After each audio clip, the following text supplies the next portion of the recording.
Matt and Greg used to interview movie stars, but now they're doing a podcast. Hey everyone, we're back for another episode of Matt and Greg used to interview movie stars. Hooray! Hooray! Hip hip hip hooray! My name is Greg Srizavosti, and over a few feet away from me, but close to my heart, is Hi, I'm Matt Levitz. okay.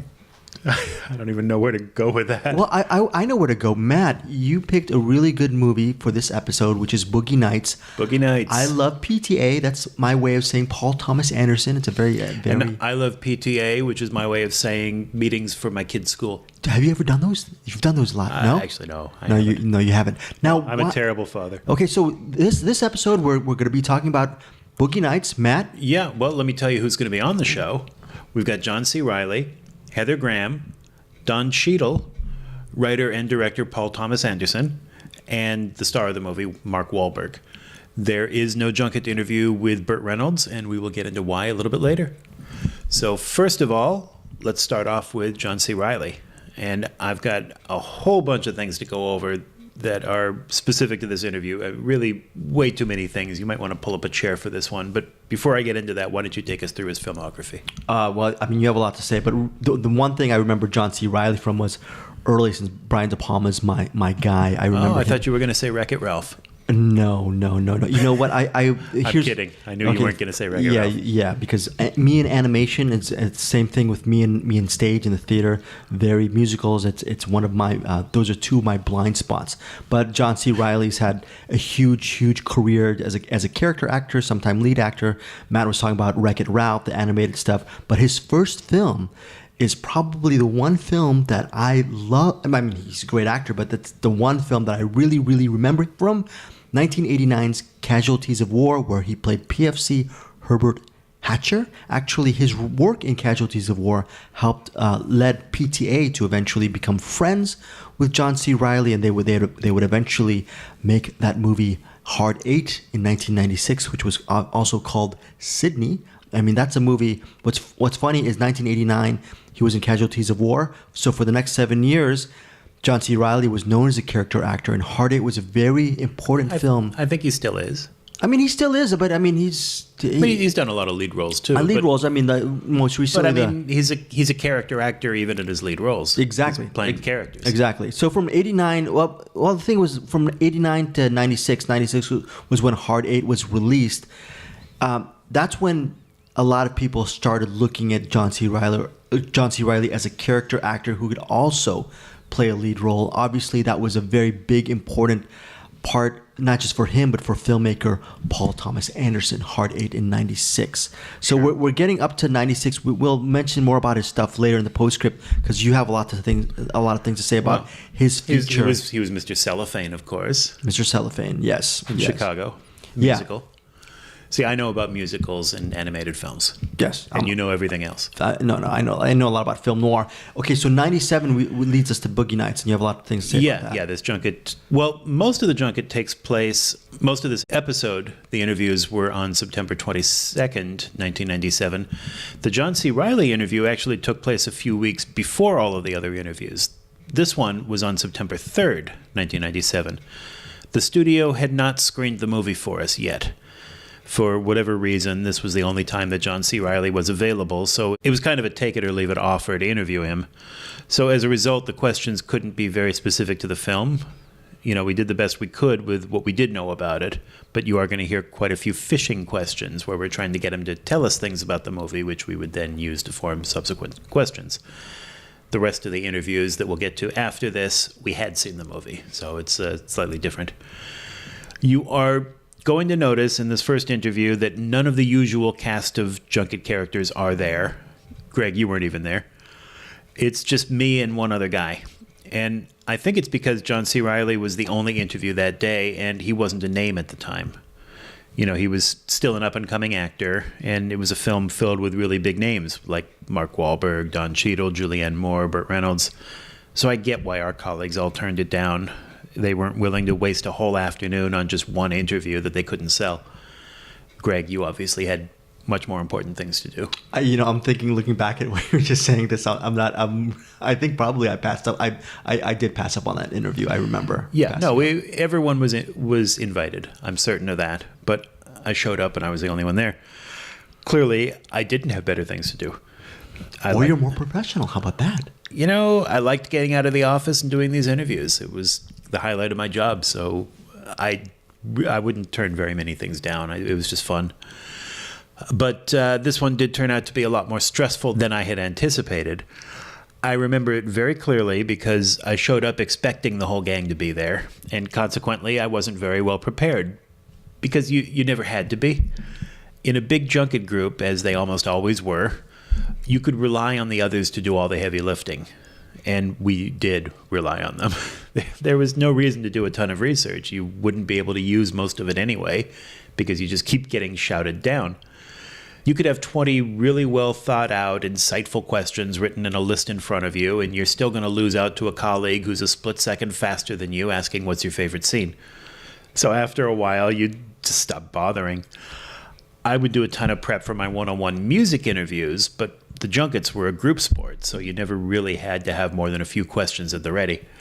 So anyway, I showed up for John C. Reilly, not really having done my homework, only to have the publicist tell me right when I walked in, okay, no one else is here. It's just the two of you, and you've got him for a half hour. So I remember that moment of panic. It's like in school. Your teacher tells you your oral book report is due in 5 minutes, and you realize, oh, maybe I should have read the book. So I remember frantically poring over the press notes, trying to get ideas, writing down a bunch of notes as fast as I could. And fortunately, on this one, I got a reprieve. At the very last minute, the publicist brought in a print journalist to sit at the table with me, and that kind of saved my ass. So now it was a 2-on-1 instead of a 1-on-1, and it took a lot of the pressure off. So that was nice. Let's see, a couple of things that I wrote down. John C. Reilly makes a joke right at the beginning where he says, oh, we've only just met. And then you hear me react to that. I can't explain. I'm sure he was referring to me adjusting my microphone, which I would sometimes have to do at the beginning of an interview if it wasn't pointing exactly the right way, or sometimes I wouldn't hear anything through my earphones, and that would mean that I very quickly had to replace a battery because the mic that I used had a very distinct phallus shape to it. It led to jokes like this fairly often. Okay. And over the course of the interviews of this podcast, you will hear from time to time people making fun of my microphone.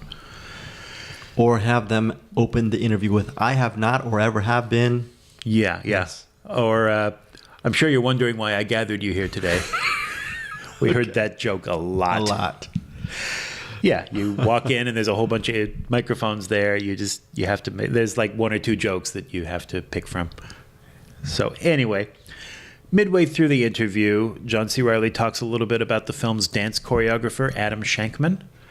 Shankman was not a name at the time of this interview, but nowadays he's pretty well known as one of the judges of the TV show So You Think You Can Dance, and also for directing the movies Hairspray, Rock of Ages, and much more recently, What Men Want.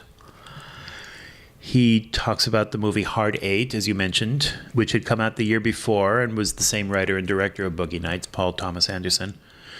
That movie co-starred Gwyneth Paltrow, Samuel L. Jackson, and Philip Seymour Hoffman, who was also recast in Boogie Nights. A little bit later in the interview, he talks about The Thin Red Line, which came out the following year. That was the Terrence Malick World War II film starring Sean Penn, Adrian Brody, Nick Nolte, George Clooney, Ben Chaplin, John Cusack, Woody Harrelson, Jim Caviezel, and John Travolta. Lastly, a language warning. There are some swear words in this, and also some extremely adult content. And in fact, language and adult content is kind of a running theme throughout all of these interviews. They are talking about the world of porn, and they are uncensored, so viewer discretion is definitely advised. This episode is not safe for kids, it's not safe for work, really it's not safe for anybody. Kidding aside, you should seriously consider putting on a condom before you listen to this one. Don't say we didn't warn you. I have one on right now. I'm happy to hear that. Thank you. Question mark, question mark? Question mark, question mark. No, but here's an answer to a question mark you might have while listening to this interview. During the interview, John C. Reilly mentions a porn director, a porn star, thanking his grandma during one of the awards or something like that. And that person, I did a little bit of further digging on the internet, also known as my own stash. That the person's name, I was kidding about the stash. Yeah, sure you are. No, come on, stop that. The person he was referencing, he didn't specifically mention that name in the interview. It's Dirty Debutantes director Ed Powers. So in case you're wondering who Probably he not his referenced? real name. Ed Powers is probably not his real name. So anyways, if you're just wondering about that little nugget in the interview, it is Ed Powers that he's referencing. All right, good to know. Good to know. So without further ado, then, why don't we get to it? Here's John C. Reilly for Boogie Nights. Yes, and me and one other journalist and lots of flop sweat. I see the girl going. Who are you talking about? I don't know, David, someone from, can't Some remember. guy. Something online, something? I'm not sure. You never know. Hey, we've only just met. What's You know- this? you know what Someone's they say battery? Yeah, that's a dead one. Oh, okay. So, obviously we have to start out apologizing for not having seen the film because they You don't have to apologize. I have to apologize. No. Well, it's not our fault. It's not yours. It's- But the questions will obviously be a little generic because we haven't seen it. Yeah, it's okay. So, just start off, I guess, on your thoughts on porn, because it seems to indicate in the press notes that these guys kind of think of it as an art form. Do you see it as an art form? Well, yeah, definitely. It's just another brand of acting. And you have to be a pretty good actor to pull it off. I think, and just a cursory look through some porn tapes will tell you that there's good and there's bad acting in porn.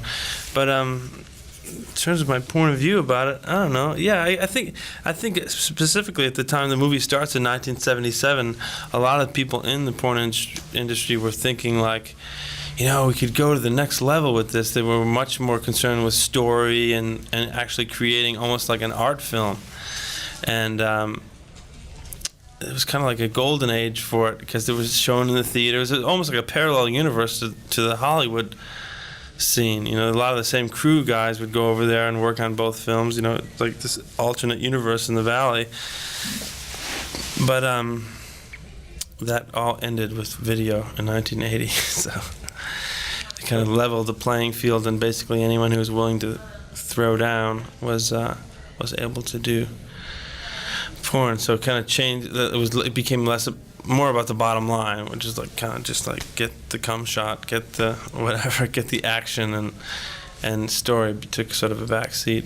But there was a time, I think, in the 70s. I mean, maybe I'm just deluded, and maybe I'm too young to really have an opinion about this, but it seemed like there was a period there in the 70s when it was kind of a groovy thing to go like take your lady to see a blue movie, man, or whatever, your wife, check out an adult film. It was kind of a liberated thing to do. It wasn't considered like pervy or whatever. It was more like just kind of like part of the sexual revolution or something. Did people like the character you play? Did they get into it as a stepping stone to move into like legitimate film? Yeah, a lot of people do. A lot of people you talk to when they're starting out anyway, thinking like, yeah, well, I'll do this and then I'll get exposure and then, I won't do this forever. A lot of, virtually everyone I talk to in the porn business had some kind of aspirations at more of a mainstream success. They're almost like obsessed with it. Like they talk about, I'm just trying to get a part, get a bit part in that thing because that's, just trying to get mainstream, man. Just trying to cross over, all dreaming of crossing over. Because it's a pretty tough racket. Ultimately, it's not. It's not easy work. Did you talk to a lot of the guys, or did you talk to women? Because I understand that it really breaks down. Like the women dominate. I mean, as stars, they dominate. There was an article in the New Yorker not long. I don't know if you Yeah, because most people that are renting tapes are men, heterosexual men to be specific. But the people I talked to, that's basically what they said. The women, it's kind of a tough road for women because on one hand they do make more money, and if you do become popular, you can attain a certain status in the industry, but you're also they go through women like candy, you know. I mean, to use a kind of unfortunate metaphor, but yeah, it's pretty tough, especially young girls. You know, they come in, they're young and fresh, and as soon as they do this, you know, whatever, as soon as they do this act or that act, or then they're spent or whatever. Oh, she's done that, so it's not like this exciting new thing anymore, and it takes a pretty savvy customer to pull through a tough world like that. But I think the movie shows that. I think the movie shows like the highs and the lows of being a porn star, because there are some serious highs. It's great, you know. You lead this kind of hedonistic lifestyle where, you know, swimming and all into taking care of your body and being, you know, very sexual, and you have this kind of close-knit family. And then, you know, the lows are very low, especially in our movie when we come into the 80s, when coke hits really big, and the characters in the film start really getting into that scene. It really starts to control their lives, and it's very destructive. And I think this family that they create, this kind of dysfunctional family that they create in the movie, sustains them through certain times, through the easy times. You know, it sustains them and keeps them along. But at a certain point, each one of them does have kind of a breakdown where it's not enough, where it's not really going to keep them afloat, and that's why I think each of them have their own little dreams. When you see the film, you know you'll see more what I'm talking about. But each character has this kind of secret ambition. Yes, they're in porn, but like my character, for instance, wants to be a magician. It's like this kind of backup plan. You know, if I don't, whatever. I even say it. I don't know if it's still in the movie or not, but there's this kind of documentary footage where guys are being interviewed, and I say, like, I can't fuck forever. I know that, man. That's why I got the magic thing. I'm gonna go off. I'm gonna do that. Like make that my life as I get older. But each character have these little dreams, and when they realize that the bottom is falling out of their world. Because what you really do, you come in the film, you come into the heyday of it. You come into the golden age in the 70s, just as it's peaking, and then it crashes shortly after that. How about the people that you talked to? What was the sense that you got? What kind of research? What's the feeling? Is there a bitterness about the whole thing? About our film? No, about the world that they came from. I'm sorry. Did you talk to people from the 70s, or did you talk to people who work today? No, I talked to people who work today, but some of whom have been around for quite a while. Like Ron Jeremy, I talked to a lot. I went with Ron Jeremy and Paul to there's this sort of the Adult Video Entertainment Awards in Las Vegas. It's like their Academy Awards, and it was really outrageous. I mean, best group anal. The nominees are Buttbusters, 14. It's like just outrageous. You couldn't believe. You looked at the catalog, the list of events, and it was like, what? And then these people get up there to get someone wins the award for best group anal, and they go up and they get the statue, and then and they're standing up there, and all of a sudden they get all teary and they start talking about thanking their grandmother. I'm not kidding either. And it's like this is when you're in this world, you're so marginalized that this is what it's about for you. You make that commitment. You take off the clothes and you go for it, and you make it. You make the commitment to do that, and you make that leap. It becomes your world. It becomes really important, and it was oddly moving to see how into it they were when they were accepting the Academy Awards for porn or whatever. Best fisting twosome, or it was bizarre. It was really bizarre. This one guy actually was like, I'd like to thank my grandmother who turned 82 today. I couldn't have done it without her. And they started talking about his grandmother. And this guy he's the guy who did the Dirty Debutantes series, which is really bizarre. This really bizarre films where he specializes in getting people who have never been on video to be on video, and here he was getting some kind of Lifetime Achievement Award, and he was thanking his grandmother. I was just blown away.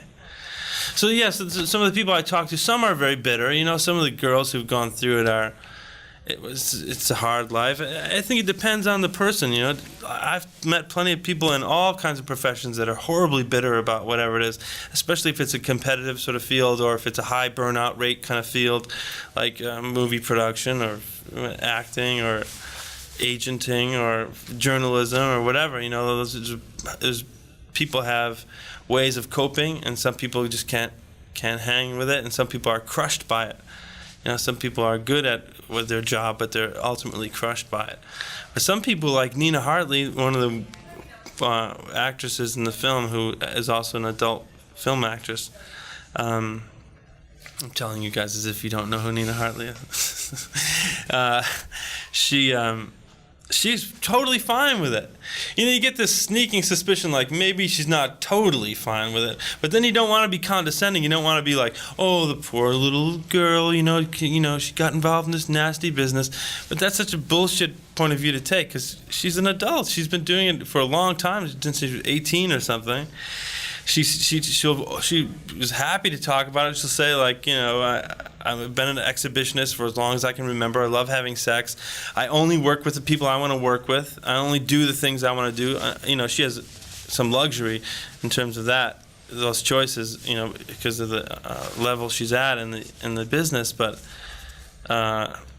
she's totally fine with it, and she's worked out a way. She just has this normal life, and it's almost a letdown when you see how ordinary some of these people are. They're not bizarre sex fiends like out, you know. I mean, they do get into sex, and a lot of them are more into it beyond the filming. They say cut, and, you know, Nina might want to just kind of stay in the moment or whatever because she's enjoying it or whatever. But then you find out, you know, I live in Tarzana and I got 2 kids, and, you know, I got to get back because the cable guy's coming over, and I've got to change the diaper or whatever. It's like this really mundane stuff that you're like, wow, okay, well, yeah, it's a job, you know. And some people are good at maintaining it and figuring out a way mentally to get through it, and don't let the kind of judgmental sort of people that they run into get them down. And other people do. It can be very tragic, but there's tragedy all over. I read that she gave the cast a departing gift when she left the show.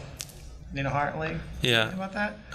I'm not sure if I was there the day she left. Why? What did you hear? It was the anal intercourse manual that she had written. Oh yeah. Did you get that? I didn't get a manual. I heard about that though. Yeah. Well, it can be very helpful. You never know. Some of these things. Oh, that's right. I remember now. It was last year, so it's all coming back to me now. Yeah.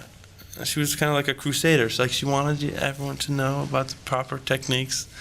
It's good. Did you visit sets for? Nah, we were invited a few times, but, you know, I'm married, and I approach research with films in a kind of on an individual basis as I see need. If I feel like I need something in order to achieve what I want to achieve with the part, then I'll go and do something. But I don't automatically, if I'm playing a cop, I don't automatically like, I've got to go ride with the cops to the crime scene, because the fact is that experience you have might not be relevant to what you're doing. Like, for instance, I could have gone to a porn set that they're shooting in the Valley last summer when we were shooting, but the scene is going to be somewhat different from in the 70s when they're shooting on film, and the body types and the perception that they had of themselves at the time is very different than how porn people are now. You know, it's become kind of fashionable in the last year or so, you know, with Larry Flynt and everything. And I've seen so many articles about different porn stars, and it's becoming harder and harder to ignore this multi-billion-dollar industry. I mean, it's huge. It's huge. There's a lot of money made in porn. I read $8 billion a year. $8 billion last year Americans spent on pornography. I mean, how long can you say that is a dirty little secret? You know, it's ridiculous. I think if you could monitor in a hotel room, one of those little SpectraVision boxes or whatever, how many people when they check in, check it out, what their sex is, what their age is, I think you'd be really surprised, because I think it's got pretty broad appeal, despite what people say. But that being said, now, what do you think of, like, let's talk about the backlash. I mean, in Oklahoma recently, the cops went in, busted down a guy's door, took out a copy of Tin Drum, the most innocuous best foreign film in 1978. Yeah. And Lolita can't get released in this country. It's a $60 million picture. Yeah. You know, and they can't get, and they think. Well, that's kind of like the final taboo, the pedophilia thing or whatever. But they're saying underage that people. The political climate has become so conservative, and how do you think that would? How do you think that will affect this film? Boogie Nights. Well, it seems to only help movies as long as they get the rating and they are released. Controversy only seems to help movies. I think people will be very surprised when they see the movie because, you know, as soon as you say the guy's got a huge cock and it's about the porno industry, people just go crazy, and then it's like, oh, this titillation. People just stop using their rational minds and they just think, oh, you know, they just get all hysterical. But I think when you see the movie, you realize it's closer to like Shortcuts or, you know, like a film from the 70s than it is to like a more exploitative kind of movie like Showgirls or something where they're really using the sex to lure you in, and like, you know, it's not like that. It doesn't use sex the way a porno movie uses sex, like with a flashy, you know, video cover, like come inside and check this out. It's just this realistic portrayal of people in this business. And yes, there's some really sexy stuff and there's some really, you know, controversial stuff. There's younger, you know, a couple of younger characters, which are kind of freaky to see them involved in the whole scene. But it's a real, you know, actor's film. At the same time, it's this like great kind of epic, some wonderful writing in it, and it's very insightful. You know, there's a lot of human detail in it. It's not like what I think people are starting to feel that it's like. And, you know, we'll see. How about recreating the 70s, the hairstyles and the clothing? Yeah, there was all that. You know, there was an amazing costume designer named Mark Bridges, who also did Paul's first film, Hard Eight. So it's the second time I worked with him, but he just incredible. He just did this countrywide search for this stuff, because at this point, even though it's very popular, that kind of 70s look, or I guess it's still popular, you know, the stuff is kind of hard to find, so he's pulling it from all over the country. Like a lot of my costumes still had tags on them. They're like new clothes from the 70s. Yeah, so that really helped a lot. It helped with my acting too, you know, like putting on this tight polyester flare pants and the high heels and the shirts and the jewelry. I mean, it really makes you feel like, as soon as I put it on, I immediately understood why people were wearing this stuff, because it makes you feel really good. It makes you feel like, no matter, you know, I'm not like with the greatest looking guy or whatever. I'm not like buff. Like, no, the guys in porn back in the 70s really were. But as soon as I put that stuff on, I felt like, I am ready to party, man. I'm ready to like dance and hang out. I was immediately in a good mood, no matter what I was feeling like when I came in my baggy, schleppy clothes that I wore to the set that day. Whatever. As soon as I put on those clothes, I was ready to go. And I remember spending very little time sitting down. I was constantly like walking around, just like strutting, like it felt so good in those heels, you know, click, click, click, click with this, you know, Italian horn, and you know. It was really fun. And then the 80s, you know, by the same token, we got into the 80s stuff. There was this really kind of disjointed feel, like, yeah, I really felt like I'm trying to be something I'm really not. You know, I think the clothes are almost designed to be that way, almost like about status and less about how you feel in them, as opposed to like how you wanted people to perceive you, to look cool, or a lot of zippers and like military little things like epaulets and weird, greasy looking vinyl parachute material and just bizarre stuff from the 80s. And were you involved in the disco dancing choreography lessons? Oh yeah. There's a full number in the middle of the disco scene. Yeah. Tell us about that, about rehearsing it, about doing it. Well, there was a lot of professional dancers that are part of the crowd, and then there's this guy Adam Shankman, a really funny choreographer who's done a lot of famous videos and stuff for people. So It was fun. It was fun to actually learn the steps, because that was one of the things about the 70s that people don't realize. It wasn't like, even though it's this free abandon and like, this hedonistic kind of lifestyle, people knew steps, like the way you'd know the foxtrot or the waltz. They knew the hustle, or they knew this is the step. When everyone started doing this thing in the disco, you all knew, like, yeah, now you go like this. And it wasn't like now it's much more chaotic in dance clubs. Everyone's kind of just doing their own thing, and like the dances come like fads, and it's more just kind of like a little move. In the disco era, there's this great kind of naivete about it. It was almost like old-fashioned. It was like people knew the steps. They knew this is the dance you do, or whatever. It was like more like you had to study a little bit. Like take a couple classes over at the YMCA or whatever. It was cool. It was a lot of fun doing that, actually. Excuse me. No, that's okay. So Paul Anderson comes to you after doing Hard Eight, and you guys were great in the. You were great in the film. It's a good film. Oh, thanks a lot. And he comes, I have this other movie now. Well, actually, I read Boogie Nights before we even did Hard Eight. Now, there must have been, you must have been nervous about taking off your clothes in front of people. Talk about that anxiety in the first time and getting into that phase of the character. I didn't have to be totally naked, although I was completely willing to be. And by the time we were into the shooting, you get to know the crew. I mean, that's one of the things I realized, how small a decision it really is to just, now I'll be naked. Like, I'm already an actor. I'm already totally vulnerable. I'm already out here pretending I'm someone else. I know these people on the crew really well. I know these actors really well. I already have kind of a physical relationship with the other actors, because we're always touching each other and we're there and whatever, dancing together and doing stuff.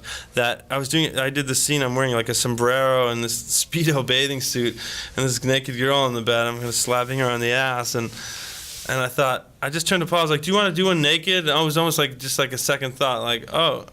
And I thought, look how far you've come from the first time you read this script, where I was like, man, oh man. Because on the written page, the written word of it is really so much more outrageous than the actual doing of it. Because when you're reading it, your imagination just goes wild. It's like, oh man, no, oh God, how are we going to do this and have the movie still come out? But Paul really is an actor's director. He makes you feel very comfortable, and he has really good relationships. And he and I are really close friends at this point, so I was totally willing just to throw down. And that was one of the surprising things that it came to me. I thought, what a decision it must be for people to do porn, like this big, this moment when you just have to take your clothes off and say, yes, all right, now I'm going to do full penetration or whatever. And I can't say that I experienced that, but I did experience that little moment where you go, yeah, I could do this. It's okay. It's okay. I'm comfortable.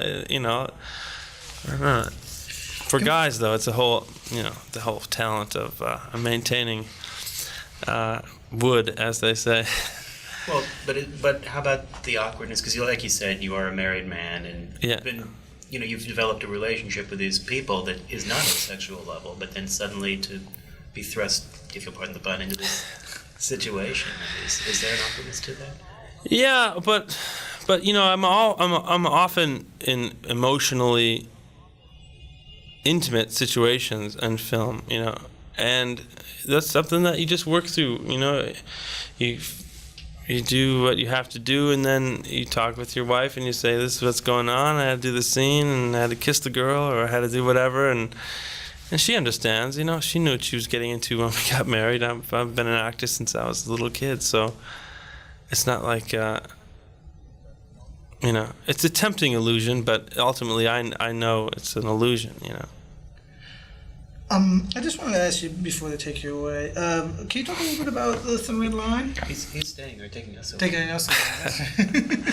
Yeah, I can talk a little bit about it, although I'm in the middle of shooting it. I'm a little hesitant to, but it's directed by Terrence Malick. I don't know how much you've heard about it. World War II? Yeah, it's about the invasion of Guadalcanal, which is the first major engagement with the Japanese in the Pacific in World War II. And I play this guy who's the mess sergeant of this troop. And me and Sean Penn are kind of like the salty old dogs in the troop. And there's a lot of young guys in it. And it's a very similar to Boogie Nights in one way, and this is the only way it's similar in that it's a true portrayal of what would it be like if you were a young guy and you had to go and do this insane thing for some ridiculous reason. You had to go kill these guys up on the top of this hill. And it's not like any other World War II movie I've ever seen. You know, as soon as I read it, I said, "Oh my God, I gotta get it." I mean, just aside from the fact that it's Terrence Malick, and I mean, when you read the script, it's such an honest portrayal. He doesn't pull any punches. He says like, "War is war." You know, Vietnam, Korea, Civil War, Revolution, whatever. It's horrible. It's a terrible, terrible tragedy that should never be repeated. And it was stunning when I was reading the book that this guy wrote this book, and he had this kind of point of view about war in 1950, whatever, when he wrote it, and we still went to Vietnam. I mean, people knew that this was the most outrageous, the tragedies that people went through. It's amazing how quickly we forgot. You know, even like Korea, I mean, we just went right back into it, you know? And I think, you know, there's a lot of movies being made about World War II right now, and I think The Thin Red Line will stand out as being one that is a real honest portrayal of what happens to the men. I mean, why do they do it? And it's not for God and not for country. It's not for, you know, it's not for any of the reasons that most propaganda-type movies would tell you. It's because they can't, you know, I mean, I can't possibly, you know, answer the question why, but I think one of the things that the movie says is, men do it for each other. You don't do it for some greater intellectual idea. You do it for the visceral reason that you can't stand for your friend that you spent 6 months with, or however long with. You can't stand to watch him go up the hill and get shot and not be there yourself. You can't let someone else take a bullet that you possibly were meant for, or whatever. And so it just breaks it down to this really human level, and it's amazing. I'm so excited to see what Terry's going to do with it, because he's one of the great minds of film that we've ever had, and it's just so exhilarating that he's back. It feels like history in the making every day. Like, wow, I'll remember this. I really will remember. This is a special one. I've never been in a film where all the actors were totally committed. Like, just felt so lucky to be there. We can talk about why it's special and what it's like working with him. What are you intimidated about coming back with that cast and with this huge? I mean, you go from Anderson, who's done very good work, but still a young guy. Yeah, but you know what? Paul and I have a really close relationship, and I can compare the two, because working with Paul was really, really special, and I almost waited my whole life to meet someone like him, where I could communicate on such an immediate level. You know, we immediately get in there and. On the set, we know, it's like he's almost my best friend. You know, I could tell what he's thinking. So it's this really good symbiotic relationship, and it's different with The Thin Red Line. You know, it's very special because you can tell, like, Terry's got this amazing mind. You know, I can't say I understand how it works all the time because I don't know him. I've just met him, but I can tell that. He knows when it's good, you know. He's got an incredible visual mind, and yeah, I'm in the middle of it, like I said, so I don't want to say too much, but it's going really well. So you speaking of motivations, you're talking about the motivations of the soldiers. How about motivations of porn stars? What sense did you get as to why they got into this? It's like everyone has their own reasons. It's kind of like some people do it for the money. Some people just hear like, oh, that'd be fun, yeah. It's up to each person has their own little motivation, but I think ultimately what the movie says about that is everyone's pursuing the dream at the end of the rainbow. You know what I mean? It's almost like, oh yeah, I'm doing a double penetration scene today, but what I'm really going to do is I'm going to become a magician, and I'm going to be as big as Siegfried and Roy or whatever. Most of the people in it have some kind of showbiz dream, and they just, for whatever reason, thought this would be the shortest distance. Yeah, but it's not. I mean, Tracy Lords is the only one who's really kind of gone beyond it. It's a black mark for everyone else. Yeah. I don't know. I think people should quickly realize, but like when I came to Hollywood for the first time, I thought it was this glittering, shimmering gold. I mean, I'm from Chicago. I'm not from some podunk town, and I had these major delusions about Hollywood. When I came, I thought it was its own city, and like it was like all these rich people lived there, and there were limousines and spotlights going everywhere all the time. And I'm pretty, I'm not naive, and so there's no end to people who are dreamers and will just come somewhere whether it's to the Valley or whether it's to Hollywood Boulevard, thinking that they're just gonna. I know. Everyone tells me that porn's not the way to become a movie star, but I'm so good, or I just have this feeling, I gotta try. It's gonna happen for me, whatever. It's just the way it goes. If your life had Hopefully, they're smart enough to stay alive and strong enough to. Food is here. What were we gonna say? Oh, if your life had taken different turns, could you see yourself with making those choices? Being porn? I don't know. It's pretty tough. I don't know if I'd have the concentration. I had to pee on stage in a play one time, and I thought a couple times, maybe I'll try it tonight. And you get out there, there's no way. And John Malkovich, it was the Curse of the Starving Class. He did this play one, and he claimed that he peed on stage. I don't buy it. It's very, very hard. It's a different scene with the film. There's fewer people, and you know them better, but that's a talent, you know what I mean? And I'm good at some other stuff, I think I have a lot of admiration for my friends in the acting field who, it's not happening for them yet, and they're going for years and years at a time, playing a little tiny part here or a little thing there. I think I wouldn't have that wherewithal. I couldn't hang with it. I couldn't do that. I would do something else because I'm just too impatient. I have things going on. I like to really just be out there living my life. I couldn't. So I don't think if the acting thing didn't work out for me, I don't think as a younger person I would have gotten into porn. Just a tough gig. Who knows, though? Who knows? In the right circumstances, I can't say. I was pretty naive when I started it. I would have done any job when I was starting out. I was lucky, and I got some pretty good jobs to start out with, so it sent me in a direction that I could try to stick to. Cool. All right. I have everything I need. That's a good Yeah? interview. All right, cool. Thank you very much. My pleasure. And we are back from John C. Reilly. I know you have a bunch of postscripts regarding John C. Reilly, but I'm just happy that we hit the finish line. I mean, I explained earlier before the junket that I had shown up with no preparation. We were flying by the seat of our pants, and we kept him talking for a half hour. So, high five to a younger version of me. yeah, you did sound differently you do sound different as a younger version of you, by the way. Do I? Yeah, a little bit. Didn't you notice that a little bit? No. Your voice is deeper and more commanding. And I mean that. I mean that truthfully.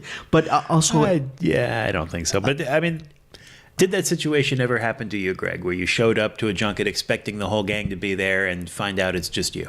that's how I whenever I come here, I have the same experience. No. But no, there's been a couple of times when I've been surprised and I couldn't rely on you or Alan Silverman, Gail Murphy, any of our counterparts to dominate and ask all the questions. But it ended up being really cool because you start asking some of those really interesting questions. For example, towards the end of the John C. Reilly interview, he talks about the preconceptions and misconceptions about going to Hollywood. The first time he actually went to Hollywood, like you guys were talking about it, I thought that was a very interesting anecdote about how Hollywood is not what he thought it was and what most people think that Hollywood is. So very insightful interview from you and the print journalist. So now we're done with John C. Reilly. Oh, you're going to say something? Oh, no, just that, that is the end of the 2-on-1 interview day. And now we fast forward 3 weeks to September 22nd. And now we are at the actual junket with the full junket table full of our regular cast of characters. So the rest of these interviews will be how you're used to hearing these things go. Now, okay, so the next person up is Heather Graham. Yes, Roller Girl. Who played Roller Girl in Boogie Nights. Before you get into your stuff regarding Heather Graham, what's interesting regarding Heather is this interview took place over 20 years ago, right? Yeah. Over 20 years ago, and I actually interviewed Heather Graham about a year and a half back. She Really? played Jude Delone Smythe for Law and Order True Crime. So I interviewed her a couple years back, and you know what? One of the things I remember actually listening to this Heather Graham interview to actually cut tape for my show, and one of the complaints that a lot of the journalists had, and even I had a little bit, was whenever Heather Graham answered something, she just sounded very plain and it was very clippy. Really? It's a perfect soundbite. She did not elaborate. I remember wishing that she would elaborate more. And this interview, The new one. Yeah, The new one or the one we're about to listen to? Both the Boogie Nights one and this interview that I recently had with her, she doesn't really elaborate a lot. I mean, it's still a solid interview, but if you notice, the thing about I always loved about Heather Graham, sometimes with some of her answers, when you're actually conversating with her, it doesn't seem like a good conversation. But I remembered Conversing. I think the word you're looking for is conversing. Conversing or conversating. Two Okay. words. Same thing. I'm going to Google conversating right now or conversing. Yeah, well, I'll take your word for it. Sure. I wouldn't take my word for We'll it. pretend it's a real word. We're going to pretend conversating is a real word as opposed to conversing, which is probably the real word. But regarding Graham, okay, so when you actually edit the interview, she actually does perfect sound bites. Perfect sound bites for my radio program, and I found it to be really cool. It doesn't seem So you complained about it at the time, but in hindsight now... in hindsight, her stuff is better than, for example, if I'm cutting tape on Dustin Hoffman, who goes on and on and on. Right. That's so hard to cut tape, but on a radio level, Sure, listen. yeah, when you need a 30-second bite and they tell a story that takes 6 minutes to tell, what do you do with that? In my opinion, from cutting stuff, Heather Graham is the top as far as giving just a perfect straight-ahead soundbite. You know who else is really, really good at sound bites? Who? Jodie Benson. Oh, very good, Jodie Benson. Yeah, she knows her stuff. She does know her stuff. But we're not talking about Jodie Benson today. Or the Little Mermaid. We are talking about Heather Graham. Heather Graham. Greg, why don't you take us through some of her credits? And as a personal challenge, I would like you to try to do this without doing an Austin Powers impression. You know, here's the thing about Austin Powers is I've only seen portions of the Austin Powers movies. I haven't actually seen all of the Austin, which I know And you've never seen The Simpsons. What is with you? I've never seen this. There's a lot of things that I haven't seen. I mean, for example, with Heather Graham, I only knew her, and even though she really her fame, you were talking about Austin Powers, The Spy Who Shagged Me, released in 1999, Boogie Right. Nights released in 1997. Those are, I think, to this day, her most popular films. Yeah, high points in her career. Probably. High points in her career, but I mean, her career. She actually grew up over here in these parts in Agoura Hills. I don't know if you knew that. I did know that. Oh, you do. Oh, well, you know everything, don't you? But the thing No, about but I knew that. But she started off her career pretty much, starting with Growing Pains. She was in Growing Pains in a TV series. She was in a couple of episodes. License to Drive, she was in. But one of the things, Twin Peaks, obviously, she was in. And during the interviews, I asked her if she was going to be in the Twin Peaks Showtime series, which she never really, she kind of got around that question. But I think one of the roles that she was most popular in as far as her early roles was the 1989 film Drugstore Cowboy with Gus Van Sant. Right. There's another movie she did in 92, which even though it wasn't really praised at the time, it was considered, watched by a lot of people at the time, it's considered a really cool film. It stood the test of time. It was the boxing film Digstown from 1992. Okay. She reteamed with Van Sant and Even Cowgirls Get the Blues. She worked with a lot of really interesting filmmakers and projects. She worked with Alan Rudolph in 94 with Mrs. Parker and the Vicious Circle, which leads us to her like maybe by 97 when she was playing Roller Girl in Boogie Nights. She was already a veteran character actress, but Roller Girl was the film that I think launched her into close to A-list status. As you'll hear during this interview, she'll also talk about a film that was also released later that year called Two Girls and a Guy, a film she starred in with Robert Downey Jr. and directed by James Toback. So at this... Whose name you might know from the Me Too movement.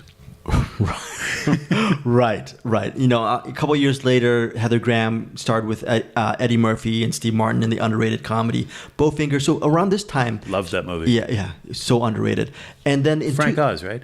Yes, Frank Oz. What a diverse career. But in 2001, she had a lead role as Mary Kelly in From Hell, the Johnny Depp film. So anyways, around this time that we're talking, and you're talking about Austin Powers, this was close to right towards the apex of her career as an ingenue. But she's still working today. So. Oh, yeah. No, I see her, she'll show up in recurring roles and things like Scrubs, for example, or... Californication. Angie Tribeca. She was very funny in that. Yeah. Okay, so that's her career. There is a very interesting section towards the beginning of this interview where Shep Morgan asks her what her parents think of her kind of out there roles, such as this one, and she's very evasive about it. She says that she doesn't consult them about her choices, and then she kind of skips past that question quickly. So I looked it up, and there are a bunch of sites that say that her parents are very Catholic, and after Boogie Nights, they disowned her, and they haven't spoken to her since. I found one article that went into great detail about it, that in her early years growing up in Agoura Hills, her parents had insisted that she turn down roles that they considered too racy, which is why she turned down the Winona Ryder part in Heathers. But then she left home for Hollywood, and she took parts in Drugstore Cowboy and Boogie Nights, despite knowing that her parents absolutely forbade it, and as a result, the relationship deteriorated, and her parents have refused to speak to her ever since. Which is a very sad story, but then I kept digging, and I found an interview that her parents apparently gave to The Sun in 2013. Now, The Sun is a British tabloid, so you sort of have to take their reporting with a grain of salt, but according to this article, her parents, Joan and Jim Graham, are baffled about the rift. They see all her movies, they have pictures of her all over their house, they're very proud of her, and they claim not to have any idea why she suddenly stopped talking to them immediately after Boogie Nights came out. So the whole thing is very weird. Somebody is obviously lying, and who knows, maybe it's The Sun. Right. The whole article might have been made up. We just don't know.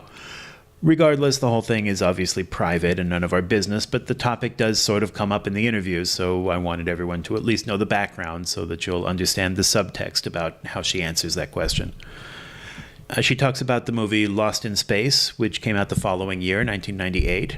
This was not the Netflix series or the TV series from the 1960s. This was a 1990s version. It was a film with William Hurt, Mimi Rogers, Gary Oldman, and Matt LeBlanc. Graham played Dr. Judy Robinson. Last thing I've got down here, shout out to Ann Lieber, who asks several questions in this one. Ann was a good friend during those junket years, and it's always nice to hear her voice on these tapes.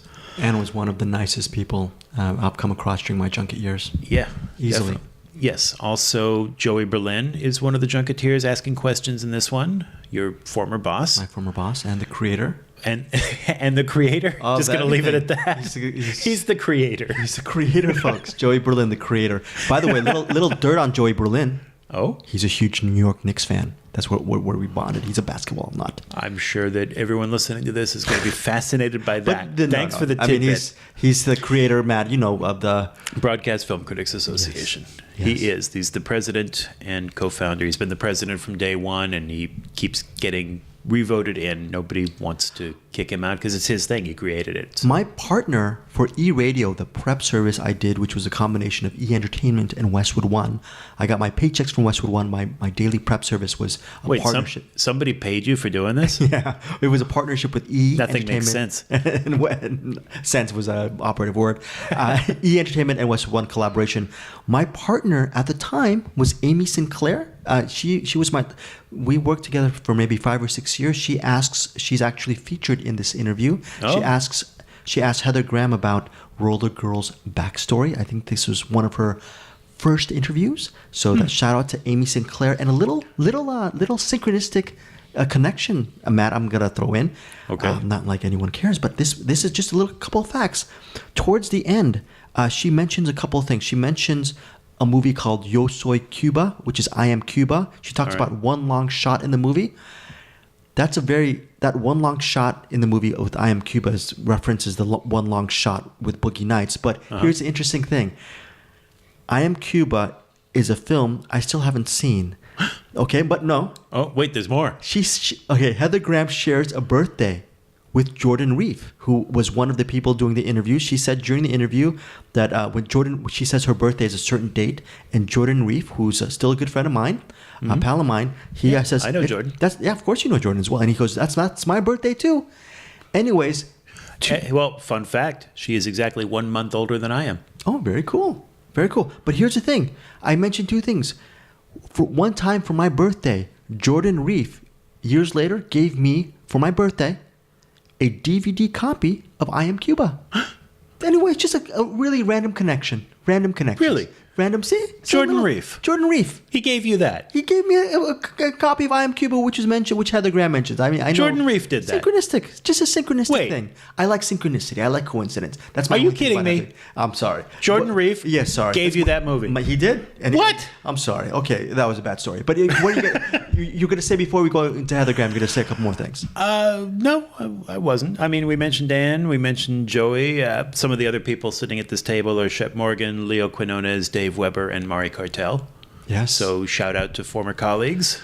And without further ado, here is, and sorry about my stupid story, here is Heather Graham with Boogie Nights. Wait, did Jordan Reef give you a present? It's my birthday. What? Here we go. Hello. Hello. Wow, look at that. Kind of point these at you a little bit. Is somebody going to close that door? Yeah, I'll go. She's all over it. you relax. All over that. Okay, I'll try to relax. The rumor is, Heather, that of all the cast, you had the most dedication to watching porn films. Is this true? Yeah, I don't know if that's a good thing or a bad thing, but I watched a lot of the films that Paul recommended. There's a couple anthologies they're called Legends of the Porn 1 and Legends of the Porn 2, and they kind of just quickly show all the sort of main stars of the time. And what was your reaction watching it? It's just different. Sort of what was considered sexy, in the 70s is different than the 90s, and especially different from the 80s. Did you talk to any former porn stars or current porn stars? Yeah, well, Nina Hartley's in the movie, and she's a porn star, and also Veronica Hart is in the movie, too. And we went to 2 different sets. And what insights did you get from these people to help you with the character? Well, actually, I got a lot more insight from the script. It was such a well-written script, and I think Paul had done so much research before writing the script that, I don't think we even needed to do the research. But you do get just the feeling that this is a person's job, and that they have pride in it in a way, and it's hard work, and it has a lot of repercussions on your life, and. So they were actually, you walk on a set where they're just like, okay, having a little sex in front of the camera? Or? Well, one set that we went to was Ron Jeremy, who is sort of infamous.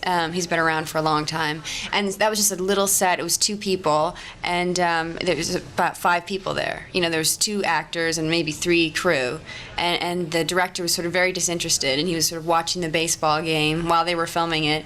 And then another set was sort of a bigger set with a bunch more actors, and people were waiting around to go on, and so it was a little different. Did it put you off at all, or?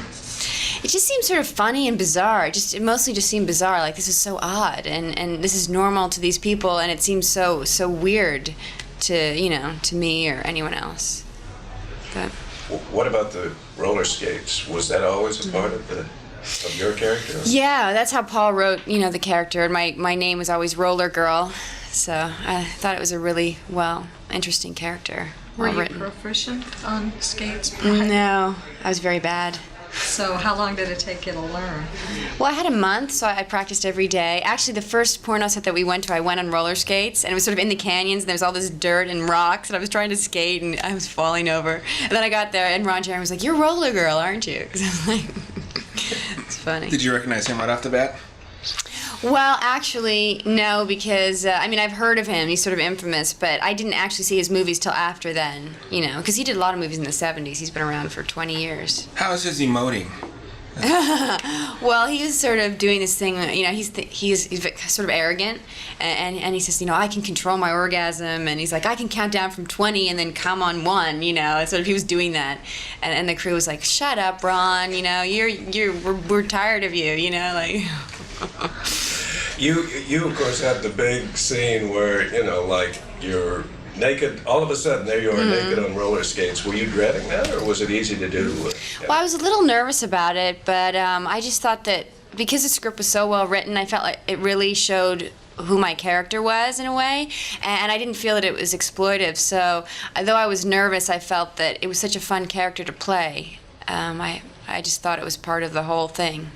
Why was she a fun character to play? Just because I'm sort of complex in some ways, and I think I seem sort of sweet and innocent, but I have sort of like inner sort of rage in some ways, and I just think you know, to me, the porno thing, I don't think that my character sees it as being exploitive in a way. I think I'm just like, okay, fine, you know, this is what I'm doing, and in return for this, I get this family, you know? So I think I feel rewarded by being part of the family. Do you have a newfound appreciation for the 70s now?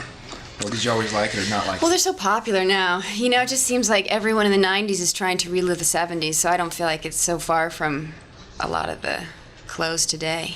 Did you go off shopping? They bring you the horrid 70s clothes. Do you like the clothes? Do you keep anything?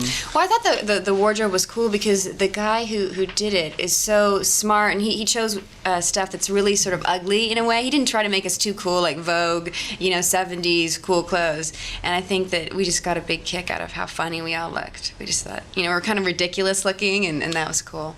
You're a nice Catholic girl. Your father's an FBI agent, or was an FBI agent, I guess. Where does I mean, you know, from drugstore cowboy on, you've done some trippy things along the way. Where does that come from? I don't know. I mean, I've always really liked reading books, and I guess, you know, the interesting characters are sort of the ones that are way out there, and it's sort of more fun to play. Will your father and mother see this one, do you think?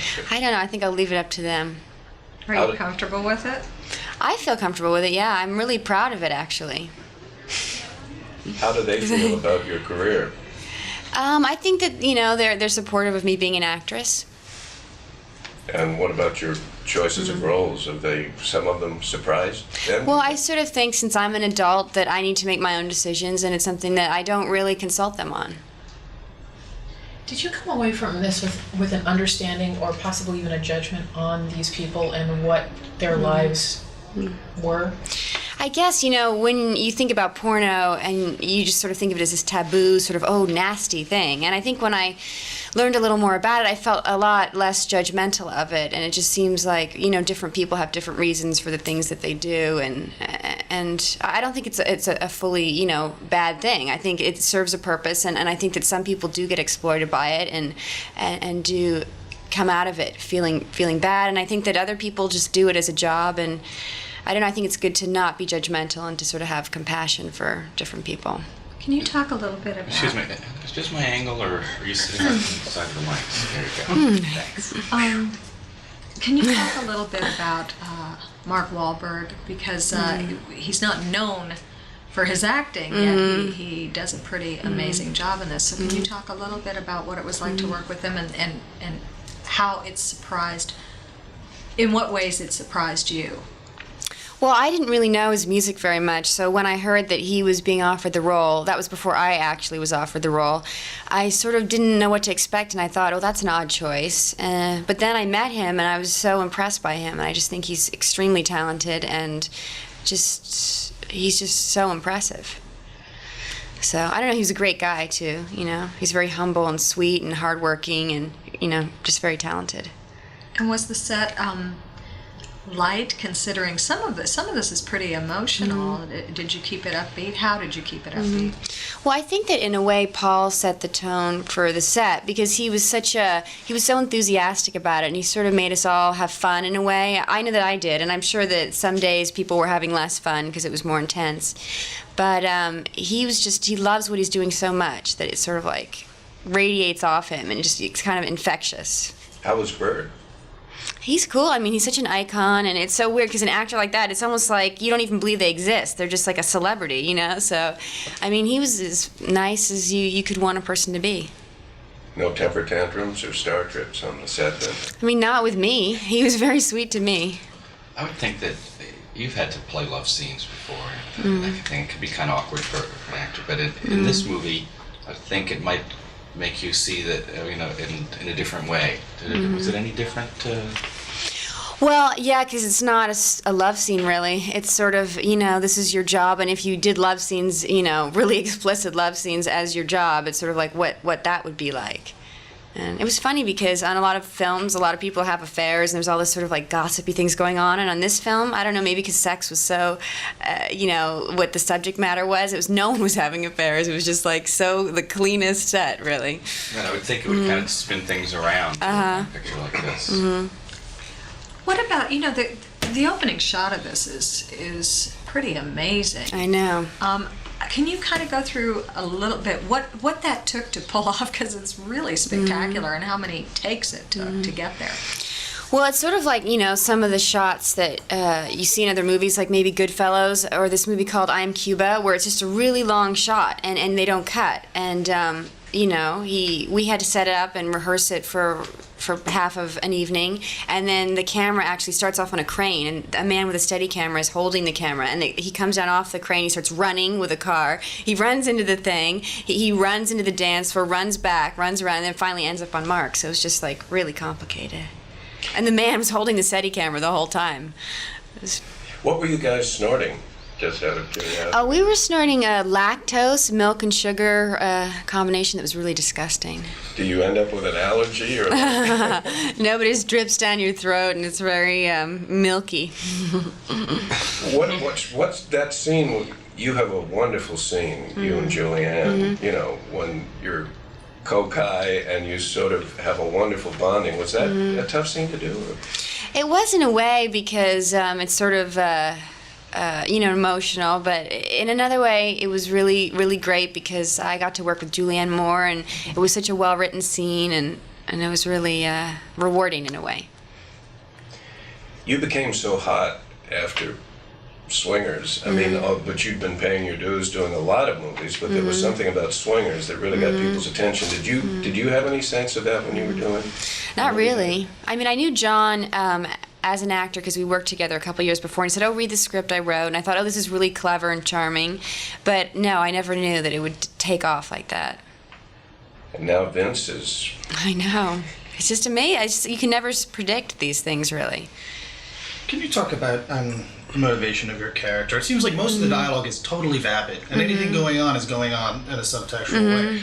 What was what does your character want? What was your thing that guided you through the film? Well, I think it's cool that Paul writes, because I don't think people really go through life saying, well, this is what's guiding me. You know what I mean? People just, they have conversations. They don't really give away a lot of time their most personal thing. But I think that what guides me, and maybe a lot of other people in the movie, is that I want to have a family, and that Bert and Julianne are sort of like these parental figures, and that I haven't sort of been well looked after, and that when I go to their house, I have a feeling of belonging, and that maybe in some way I want to be a celebrity, and that I want to have, be sort of special, and there I feel really appreciated. Were you involved in the choreography, the disco dancing lessons? Yeah, well, all of us that are dancing, we took some lessons. Was that fun? It was sort of fun, but it was hard because I was on roller skates, so what was sort of easy to everyone else, I was like, Did you hang up your skates at the end, or do you still go out like on the Santa Monica? Well, I made them give the roller skates to me because I love them. They're really great, and but I haven't gotten a huge amount of chance to use them. Did you ever hurt yourself on them? I did when I was practicing, like just a lot of wipeouts, but on the set, I didn't. It was good. What's Two Guys now? Your next Two Guys and a Girl? That's with Robert Downey Jr. What was that like? Because there's been so much attention focused on Robert's other life before stepping in front of the camera, yet he's a fabulous actor. What was that like, that experience? Well, it's directed by this guy, James Toback, and he and Robert worked together before, and they're sort of old friends. And Robert's just kind of such a professional. He's been around so long. He's so quick and smart, and he's such a charismatic person that it didn't really affect him. I think that was the first movie he did after coming out of rehab. I mean, I'm sure that personally he's going through a lot, but he just gave a really raw performance. I don't know if in any way, he seemed very open. You're obviously the girl. Well, two girls and a guy, so there's two girls. What's the story? They say that it's an unromantic comedy because it's about these two girls that find out that their boyfriend, who's been saying that he's so in love with them and they're the only one, has two girlfriends, and we sort of meet each other by accident, so then we go to sort of try to give him a hard time. And you worked with his father on this film, right? I didn't work with his father, but his father, I think, is a good friend of Paul's and is in this movie. but I didn't meet him. Also, I heard a story that Nina Hartley gave out a departing gift as she was leaving. Did you get one? You can talk about that. You mean the video things? I heard it was a manual or something. Oh, well, I don't know if I should. She brought these things into work. You know, she's very exhibition. You know, she likes to be naked actually in front of people, and she'd get her body makeup put on in front of everyone, and she gave out these 2 guides. Like, she's a swinger. So she has a video called Nina Hartley's Guide to Swinging, and then she has another guide, but I don't think I should say it. Well, she has another guide called Nina Hartley's Guide to Anal Sex, and it's on both sides of a pamphlet. It's like, if you want to buy this, you know, here you go, it's this much, and, you know, she gave it to everyone. But was it useful? No. And now you're in Lost in Space, or yeah. That's a sci-fi thriller. I mean, talk about a change of pace, isn't it? Yeah, it's so different. What's it like? Or have you started? Well, it's a lot more. You know, you use your imagination in a different way because a lot of things aren't there, and you're flying in a spaceship and you're looking at this green nothing, and then you're going, oh, there's these craters, and you're flying through a waterfall, and now there's a huge explosion, you know, and you're all just sitting there going, where should we look? And so they put this little red flag up, and this guy takes the flag and like runs across the flag, and we're just laughing, you know, because. How familiar were you with the TV show? I actually never saw it. Did you go back and? I saw some. I mean, I think to a lot of people, it was like a big part of their childhood. You know, a lot of people really love it, and I don't know why. I just never got it on the TV where I was because it wasn't available when I was a kid. The film looks like it's going to be very different from the TV show. It's a lot more serious, high concept, sort of like in intelligent storyline, because that show was sort of very like campy in a way. It's actually more like the pilot. The pilot was sort of shot in black and white and was a little more serious, thriller, you know, sci-fi. It's not as like little, you know, spaceships going by, like cardboard plates and stuff like that. Are you doing stunts or anything in there? Not really. I mean, there's like things that were physically demanding, but I don't know if I'd call it a stunt. For example? Well, there's one thing where we're rappelling off of the side of the ship and we're sort of welding and stuff, and I don't know if that's we had to practice. And there's special effects where we had to jump on a trampoline and fly through the air wearing like these weird spacesuits and do like a flip and stuff. We've heard that there almost obviously Guy Williams couldn't do it, but we heard that everybody did cameos in that. Were you there the day?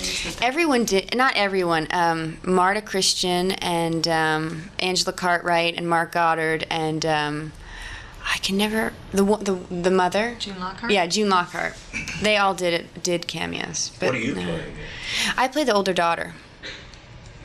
How intense was Gary Oldman to be on the set with him 12, 13 hours a day? Well, it's funny because everyone thinks he's so intense, but he's kind of really funny, you know, and he's kind of very easygoing, and he looks at it, he's sort of very down to earth and funny. I mean, every now and then he would sort of get intense and get angry, usually about, you know, a scene or something, you know, like, oh, it should be this way or that way. So he's kind of very intense about his work, but he was never, like, he was sort of more just like a funny guy. He had a good sense of humor. Can you give us kind of any kind of little overview about what the conflict is in it?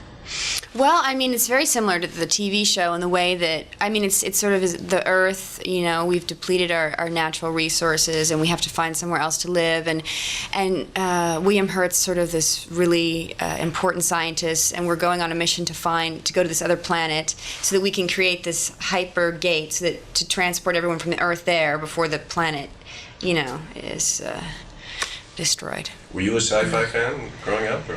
I know I wasn't actually, but it was fun doing the movie. How is it generating? I mean, suddenly you're generating a lot of ink, a lot of attention. You know, people are invading your privacy in various ways. How does that feel? I don't know. It's weird. I mean, in one way, it's nice that work you do, you know, people are interested in seeing it, and then another way, it is a little, you know, it's different. I guess you have to get used to it. I don't know. I mean, what are you getting noticed for when you walk down the street now, would you say? I don't know if I'm really that recognizable. It's more just, you know, the movie, the attention for the movie, and in the industry, you know, maybe there's a little more interest in hiring me for other things. Have you gotten any scripts that you just kind of rolled your eyes and said, no, there's just no way now that I'm going to do that? Well, it's like maybe an example of the last one that you just went, nah. Well, it's kind of great because things before that, you know, that I would try to get and that I would work hard to try to get, I now just turn down. So that's kind of nice. It would have been easy for this movie to end up being, kind of like a little sleazy. I mean, they could have said Showgirls 2, see Boogie Nights, but they managed to avoid that. Do you think it was his direction, or was it just everybody trying to not cross that line? Well, I think that, he wrote the script and he was the director and it was his vision, and he hired people that, had the same vision. And I think that none of us wanted it to be like that. We all sort of wanted it to be a movie. I think the movie sort of has a big heart, and it doesn't show us as like these sleazy people, it's just people. And then our lives go in this direction, and why do they do that, and the ups and downs. And so, I mean, none of us wanted to do like a Showgirls type movie. What were your memories of the 70s? Do you remember them at all? Like a young kid, I have one memory of looking at the clothes and thinking they were really ugly, and that I was like, oh, I'm glad that when I grow up that maybe they'll change the style. But now it's the same.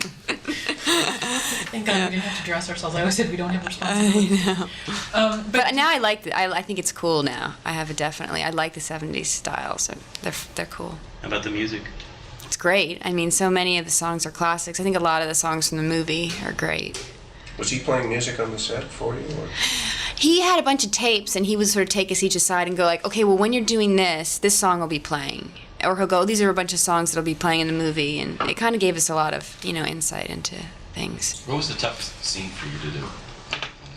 Well, I guess that, like, there were 3 that were sort of difficult in different ways.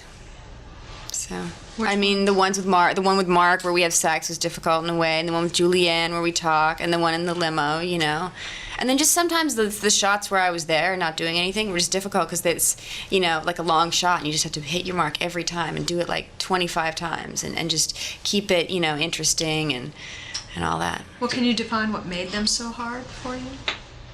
Which ones? All of them? The 3. Oh, the 3? Well, just the different demands of what's happening in the story.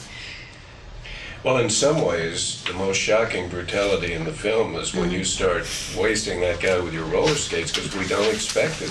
I know, but John, in a way, I think that's kind of sexist because it's like if a guy beats up another guy, it's like, oh, we've seen this a million times, but if I do it, because I remember with the ratings board, they were saying, we can't have Roller Girl hitting that guy so many times. But it's like, because I'm a woman, and it's so much worse, I mean, it is horrible, what happens. It's horrible. And just thinking about it is sort of repellent, but I do think that because I'm a woman, people find it more repellent. How do you think Roller Girl joined the family? I mean, we know she's really young and still in high school. How did she come to meet them? Well, I don't know. Maybe in some ways it was similar to Mark. I think I went out to some of the clubs, and maybe I've met maybe Bert or maybe one of the other sort of friends, and they were like, hey, come meet these people, and I met them, and probably, Bert said, hey, we do these movies, and do you want to be in them? And I probably went to his house, and they probably all sort of welcomed me and said, oh, you're so great, and sort of gave me this sort of supportive attention, and I was like, cool. I think maybe I was a teenage runaway type person and I had nowhere to go. How did he differ from other directors? I mean, it's a very sophisticated film from a very young man. I know. It's like, wow, what's this? I know. How did he reach you, as a director-actor relationship in a way that other directors may not have? Well, I think that he's young, but he's a person who's sort of wise beyond his years. I think he's very brave emotionally. Like, how some people that they really shy away from things that are emotional or awkward, and I think he kind of goes straight into it. And I think sort of him being a kid was good in some ways because he's so enthusiastic and he could really sort of relate. At least to me, I felt like it was cool having someone who's like, oh, this guy's on my level, and I just think he's a movie fanatic, He's watched every classic movie ever made. He's incredibly well-versed in sort of, movie making. And he's very smart, I think. Where do you fit in on that scale? Where do you see your interest in filmmaking developing from? Where do I see it coming from, like out of my life? Like, in other words, what was it that prompted you? I guess just it was a way to just get attention, I guess, in a way. And then I sort of was shy, and it was a way to sort of express myself. And then as I went on, I just got really intrigued by working on good projects and just how fun. It's like being a kid and playing a pretend game, You dress up as someone else and you act out this thing, and it's kind of fun. I mean, it's very hard, too, but there's definitely a fun aspect to it. Did Mark take a lot of kidding at the end when he showed how big his talent really was. Well, we all were sort of like, someone would be like, oh, today's your day to do your sex thing, you know? And we were like, Mark's day was sort of towards the end. It was like, oh, today's your day, you know? So we were all sort of supportive, like, oh, we all have to do these sort of difficult things. And I think he was just very, he has a good sense of humor about it. There was a lot of stuff cut out, right? What we saw. I mean, and there was a 3-hour version, maybe over 3 hours. Was there some stuff of yours? Nothing that was really important. There was one little tiny scene that had to do with someone preparing to be in a porno, a guy, and sort of about the guy's insecurity about being able to do it on cue. But it sort of didn't move the story along, so I took it out. So you've seen it a couple of times? Or? I've seen it twice. I saw the longer version, and then I saw the one at the Toronto Film Festival, which is the final. How do you think America's going to react to a movie like Boogie Nights? Mm-hmm. I mean, is it rated R? And NC said, what is it? Mm-hmm. R. Why do you think that, as a whole, the reaction? Well, I don't know. A lot of people have been asking that, and I hope that they can see that it's different than Showgirls. I think it's different than Larry Flint. I think it's different than any other movie that I can think of that's dealt with sex. I think that it comes from a different place, and I hope that people can be a little more open-minded to it. I'm sure some people will not want to see it because of the subject matter, but I think it's it can move past that barrier of being just a movie about sex, hopefully. When you were a kid, did you ever envision yourself here in this place now, Heather? I don't know. I think like I kind of had a dream of wanting to be an actress, but it's not like I envision myself in this exact place. But it's fun, it's fun doing a role that's sort of odd and not, a normal person. And it's just fun to just think about what your life would be like if you had this insane, different scenario. What's your birthday? Huh? What's your birthday? January 29th. Mine too.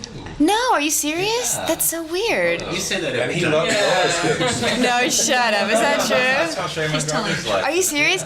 Because Chekhov was born on that same day, though. Really? Isn't that cool? I didn't know that. Oh, I've met a lot of people born on January 29th. He's a lot like Chekhov. I know. Isn't that cool? Yeah. No, that's cool. What year? Do I have to say? I don't want to say. Okay.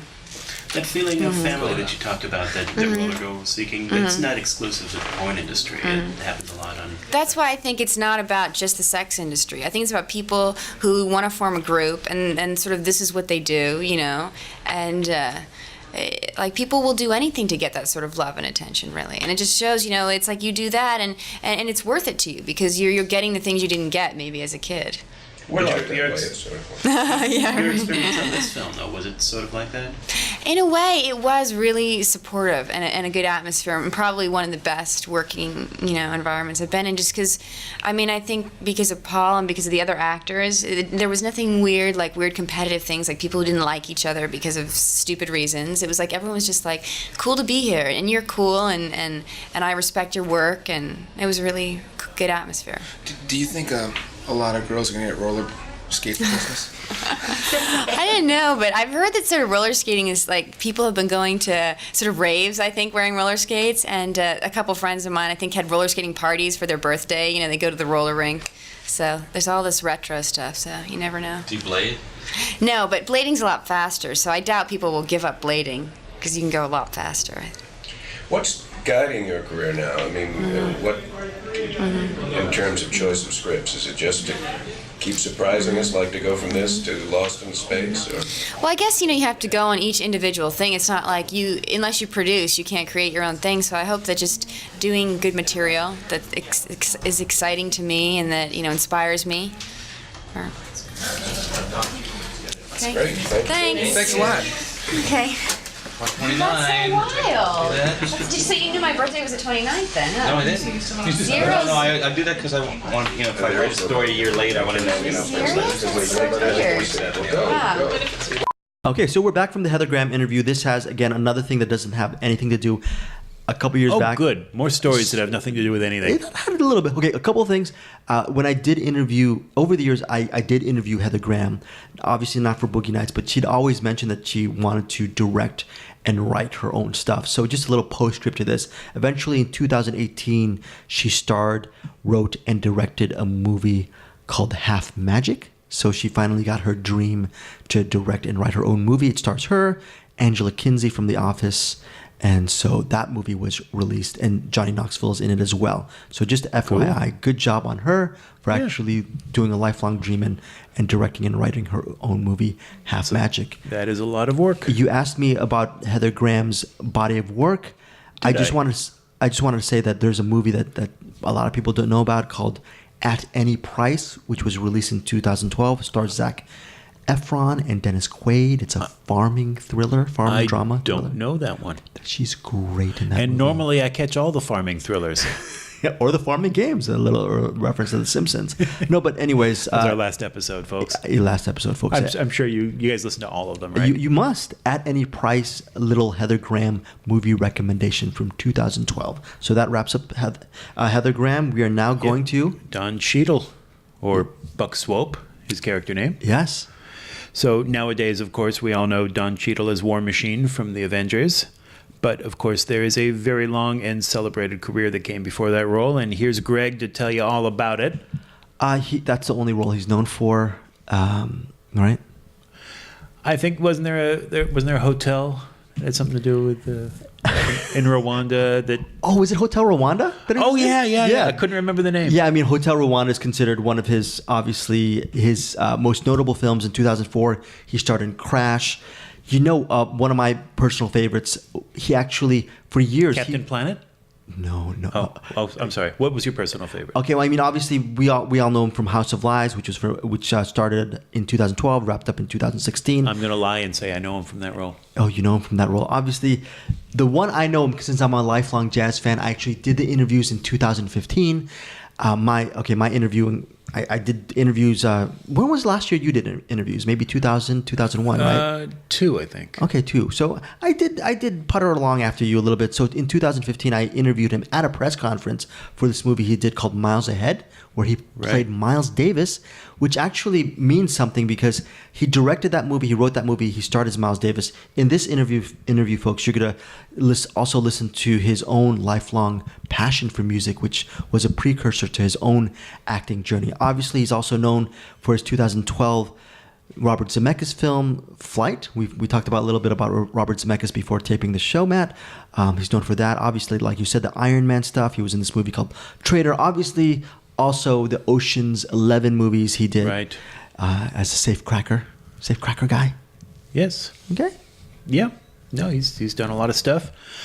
I don't remember what Don was snacking on during this interview, but I hope he enjoyed it. Normally, one of us would have reminded him that sound quality matters and asked him to put the food away. I'm not sure why we didn't. That sort of thing is fine at print tables, but we were the radio room. Oh, well. Let's see. In addition to Boogie Nights, he's going to talk about Warren Beatty's Bulworth and also the George Clooney, Jennifer Lopez film Out of Sight, which we did the junket for that one. We will probably feature that in a future episode. Oh, that's awesome.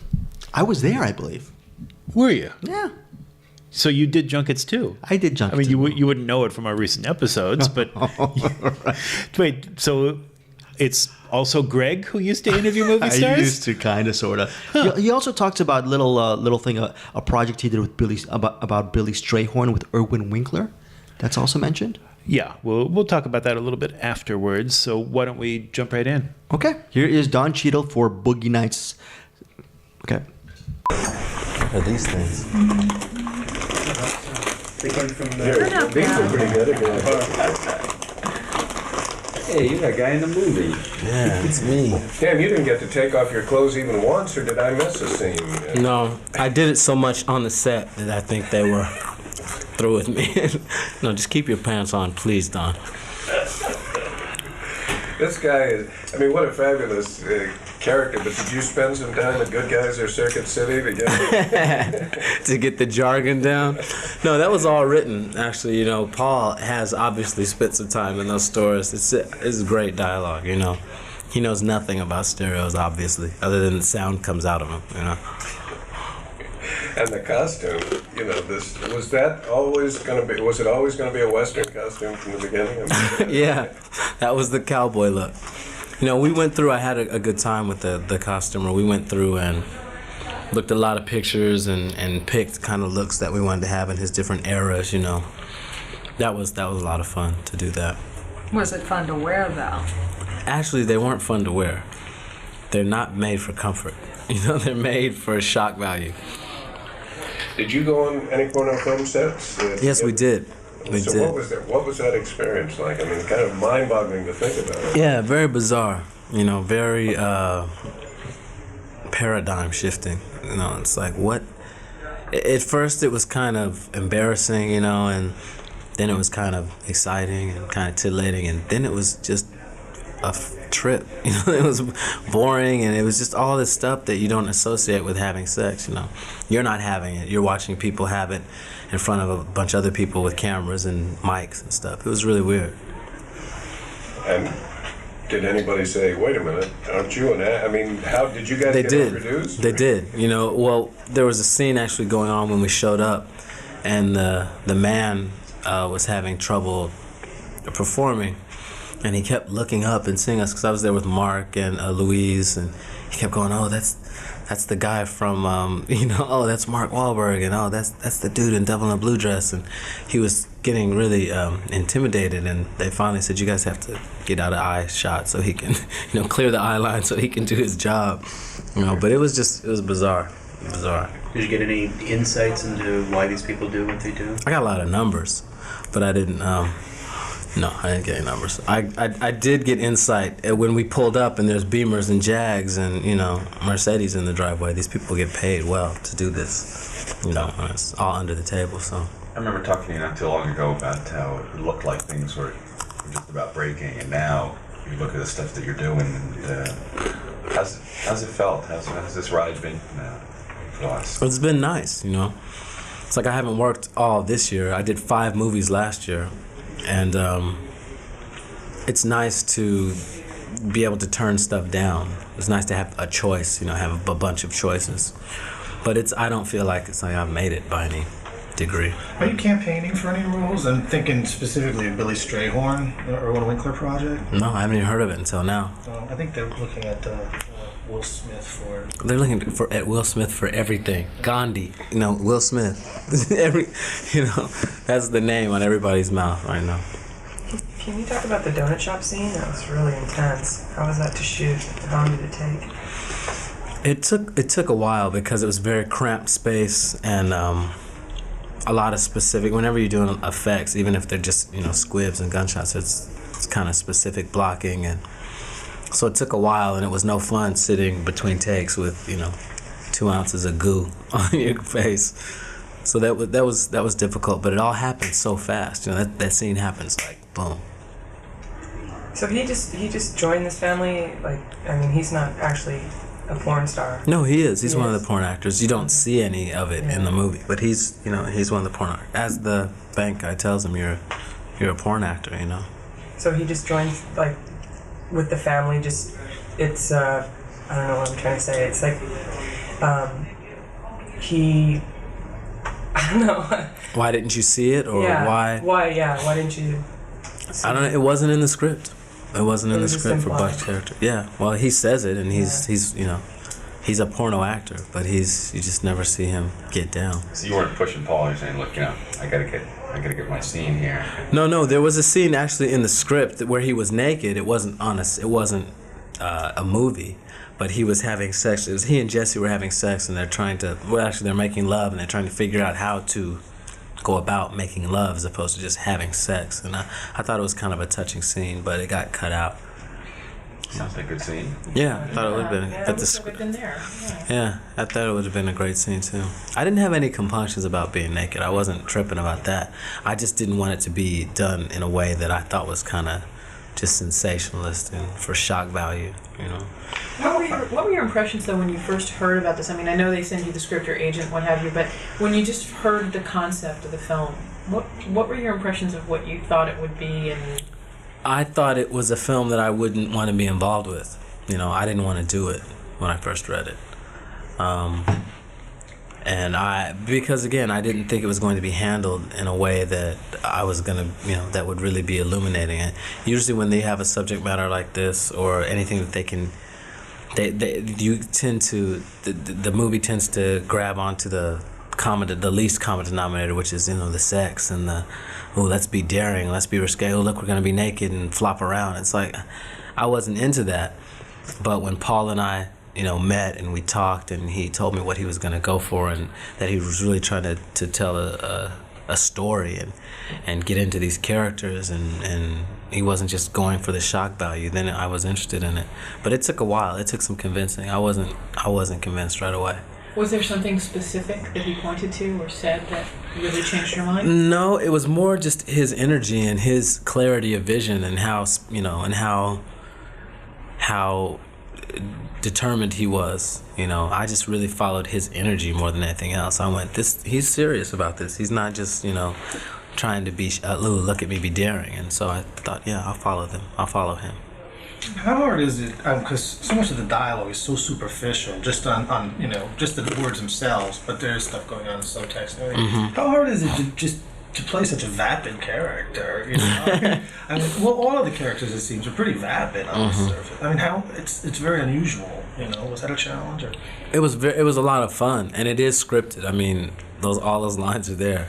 I thought it was a lot of fun to play a real naive, to still commit that much seriousness and intensity to not knowing what the hell you're talking about. I thought it was a nice change of pace for me. I don't usually get to play those kinds of characters, so it was fun. You've also finished Bulworth. Whether Bulworth is finished, I guess they're finally. I don't think it's finished. What's it like to be directed by Warren Beatty? We've heard so many varying reports. We had a great time. Personally, my situation with Warren was great.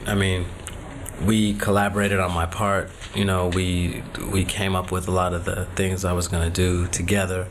So I've heard a lot of scary Warren stories, but I didn't experience any of them. What do you play in? I play kind of a reluctant gangster who's got gastric issues because of his problems with what he's doing. He's having a hard time swallowing literally what he's doing. So. What kind of problems is he? What's going on with him? What's going on with the movie? As far as I know, it's in post-production. I have to loop sometime coming up soon. But Warren is legendary for wanting to get it right, even if it takes 75 takes. Yeah. Did you find that to be true? I think there were some 75 take days because I was in my trailer a long time waiting to do my scene. I didn't see any of them. I wasn't there for any, but I was there for some 30 or 40 takes, days, scenes I was in. Isn't that tough as an actor, though? Don't you think after about the 6th or 7th take, I must have gotten it right because I can't think of any other way to do this? First, it's like in stages, for me, it's like, first it's great. Because, your first instincts are usually right on. First it's great. Then you try and refine the greatness and it goes until where it's bad. You've refined it to where it's all spontaneity's gone. Then it stays in this valley of bad for a while. And then a new idea will happen. You'll find something and then it'll start to crest again. And around take 50, it's usually pretty good again. But it kind of goes through that sine wave. And when you have that kind of money and you have that kind of, clout behind you, you can do that. I heard Scorsese did 90 takes on some stuff. That's I don't know. You have to have a lot of ginseng on those days. I guess Saturday work doesn't work that way. I don't know. We'll see. When's that go? I start that in 2 weeks. Can you tell us about that? It's a project. George Clooney, Jennifer Lopez, Ving Rhames, and myself. What's the story? The story it's based on an Elmore Leonard novel.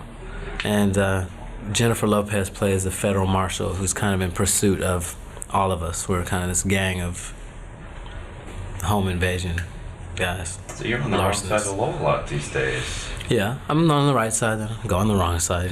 DA, crook, porn actor, gangster, I try and just keep it changing. What's that picture called? George Clooney, Jennifer Lopez? What's it called? Out of Sight. Oh, Out of Sight. How's your? I know you play the sax. Do you ever play publicly? No. Those days are gone. I may again, but that's. I have never taken that lightly, and I don't take that lightly, and it's very depressing actually for me now when I play it, because I haven't been involved with it for so long. Once this acting thing took off, it kind of was all consuming. And when I was in high school, I had scholarships to go into music schools, and I also had scholarships to go into acting schools, theater, and I just picked California because of the climate.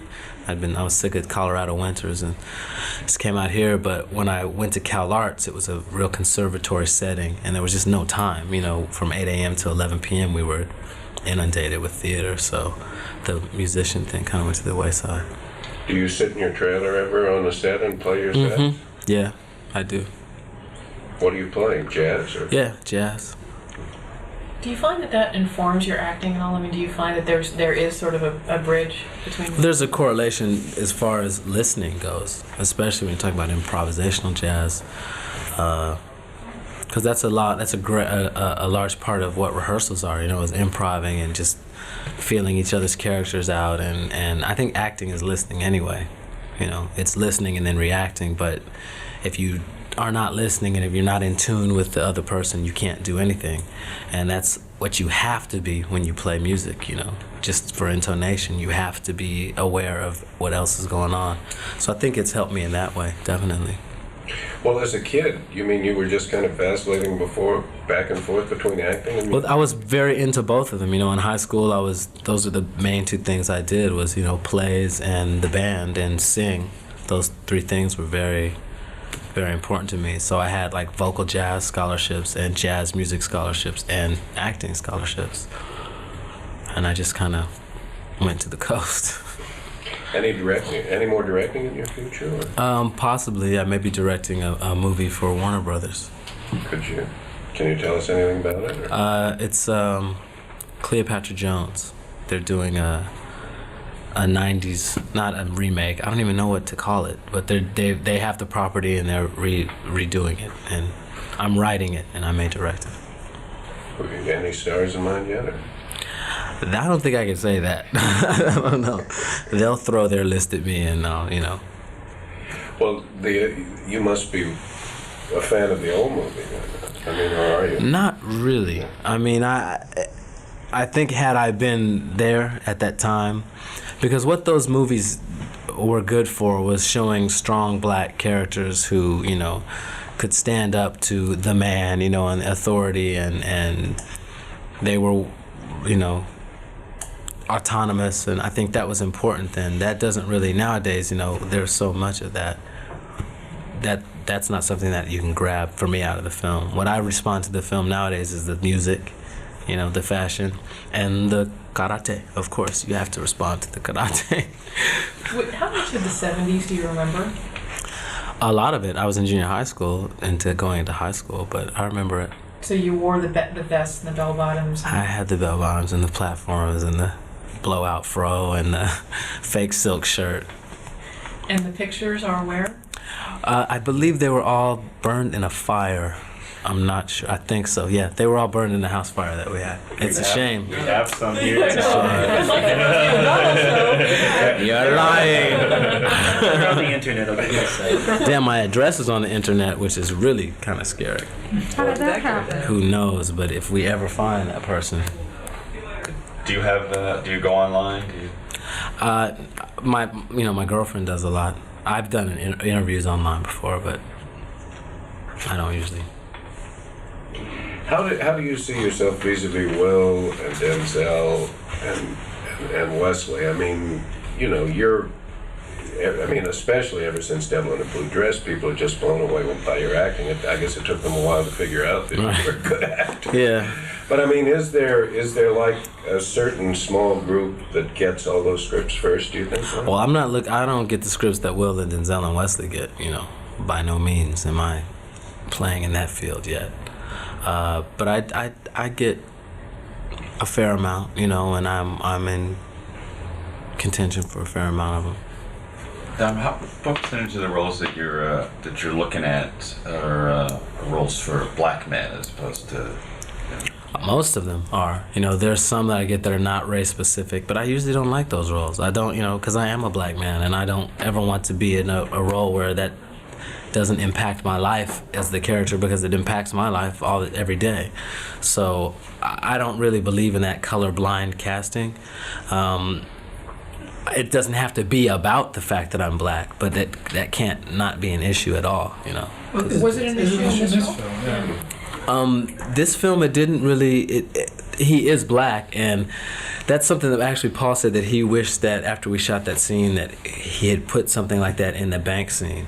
He said that was missing for him, that he wished that had been in there,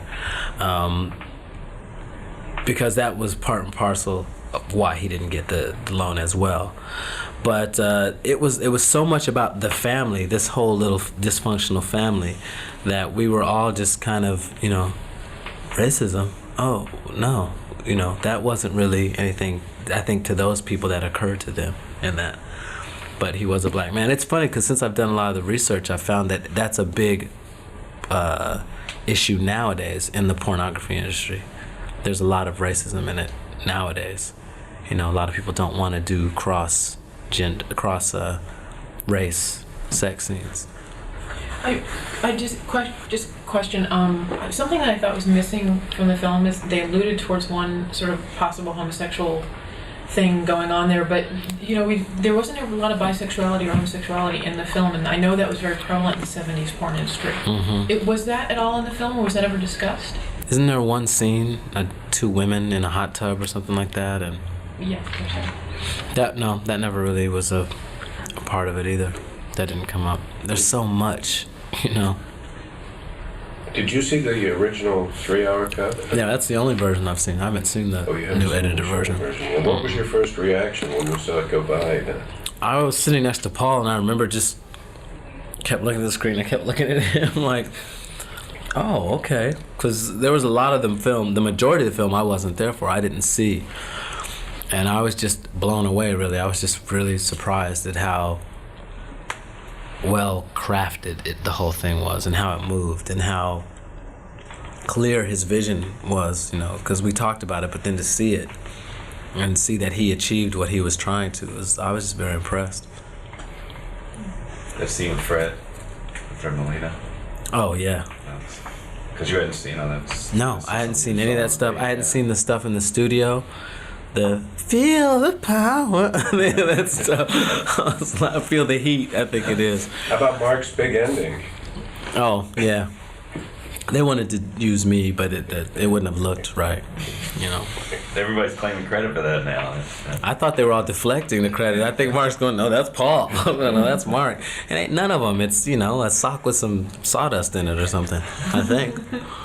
we were thinking Jim Henson's Creature Shop. Yeah, it's something like that, you know. Something they bought on Santa Monica and, you know, Hauser. I don't think it's anybody's real event. I've been to that store, but anyway. You have an account there, don't you? I charge some things on it, actually. I hope you don't mind. Are you having as much fun now, or do you feel a little more pressured, Don, as you know, as the success is built? I don't feel any pressure, really.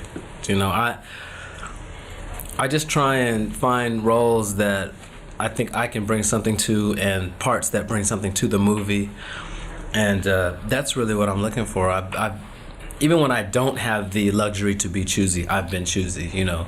Even when I have $5 in the bank, I'm going, no, I don't want to do that, I don't want to do that. So I don't feel any pressure to really blow up, or like I've got to continue to climb or something like that. I just want to keep doing good work so that I'm happy, because I'm not going to be happy making a move just because it's the right move to make, you know. No pressure to get there, but how much of a desire to get there? You know, like I said, this whole address on the internet thing, and I have two young girls, and I just did a lot of work on my house, and where I live is really accessible, and I see that there's a lot of backlash and a lot of negative things that goes along with the fame. I would love to be able to work forever and do a bunch of huge movies somehow, but never be recognized. You know, because this is how I just am just a person, you know. I just kick it normally. I go to the beach and play basketball, and I take my daughters to the park and I hang out. I'm not a recluse. I'm just out in the world, and I would hate it if I had to start tailoring my life, you know, out of paranoia, and not just paranoia, but actual danger, to my family because of what my career has brought me. It's another reason why I like to change up a lot, because people, if you don't know me, if you don't know to look for me, people do not recognize me. They do not know who I am. And that's cool to me. I like that. And of course, you're helpless to do anything, really. Anybody is about that celebrity. You're not going to turn down a great role because it's going to make you too big. Right. No. But I just haven't seen that role yet. That's that great role that's going to do that. And I'll deal with it, of course, when it happens. But I just don't really want to have to move, and change my whole lifestyle. I like my life right now. Any interest in TV? If it's good, I don't have an aversion to TV. If it's good, I'll do it. Series? It'd have to be really good. Because I just don't like... TV's such a mill. I just don't like that, atmosphere. But it's nice for the family. Yeah. Oh, yeah. It's nice for the bank account, too, man. My friend said TV... What did he say? He said, theater is art, film is glory or something like that, and TV is furniture. It's... You make change on TV, so. I just have this image of your daughter saying, "Daddy, when are we going to see Boogie Nights?" When you're 50. What do you think it is about you, though, that gave you the strength to hold out for the roles that count? Because, obviously, there are a lot of actors out there that wouldn't. They take the roles first and then get picky later. I don't know. I think I was, I went to an art school. So, I had this either gift or malady of being a snob, So, we were always very picky about my whole crew that we came out with. We were always very like, I wouldn't do that, I wouldn't just do a role like that. So I was always fortunate also to have something else going on. I did a lot of theater at the time as well, and I would, if there was nothing going on that I wanted to do, there was always an opportunity to go, to the Guthrie and work, or go to the Goodman and work, or go to the Public and work, and that was good work to me as well. And it didn't pay as well as the movies paid or TV paid, but I was still getting a check, and I was doing good work. So I was always about the work, trying to just do good work. And I feel like the money and all that stuff will come if it's supposed to come. I just think I have to continue to do the kind of work that I can be proud of and that I can, grow from, and then the rest will take care of itself. I can't be concerned about that kind of thing. If I do, my perspective's in the wrong place. If I'm out there for a check, my mind's in the wrong place. You talked about not working much this year. Mm-hmm. You did a bunch of films last year, and was that partially to wait and have the impact of those? No, it's because I didn't see anything I wanted to do. I got a lot of scripts that I just didn't like, and it's a couple projects that I was gonna do that they didn't get their backing, and they just didn't happen. But it was great because it gave me a lot of opportunity to spend, more time with my family and work on my house and stuff. So everything's working out really good. Where do you live? Venice. Well, you can listen. But don't write that, please.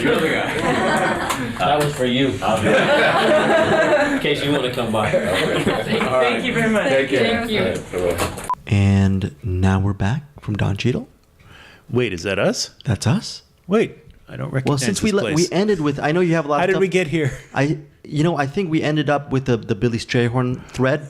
I know you have a lot of things to say, so you want to mention the Billy Strayhorn thing? Well, somebody asked him whether he was campaigning to play Billy Strayhorn, and he said no. Strayhorn, just so you guys know, he was a music composer. He was one of the forces behind the Duke Ellington Orchestra. He wrote Take the A Train and Lush Life.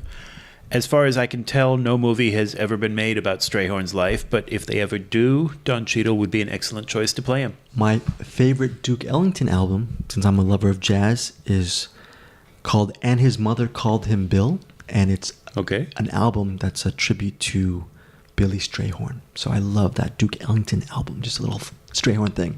And Awesome. Irwin Winkler would have been great to have directed it, unfortunately. Yeah. Hopefully that comes. Hopefully Cheadle plays Strayhorn one of these days. Yeah, definitely.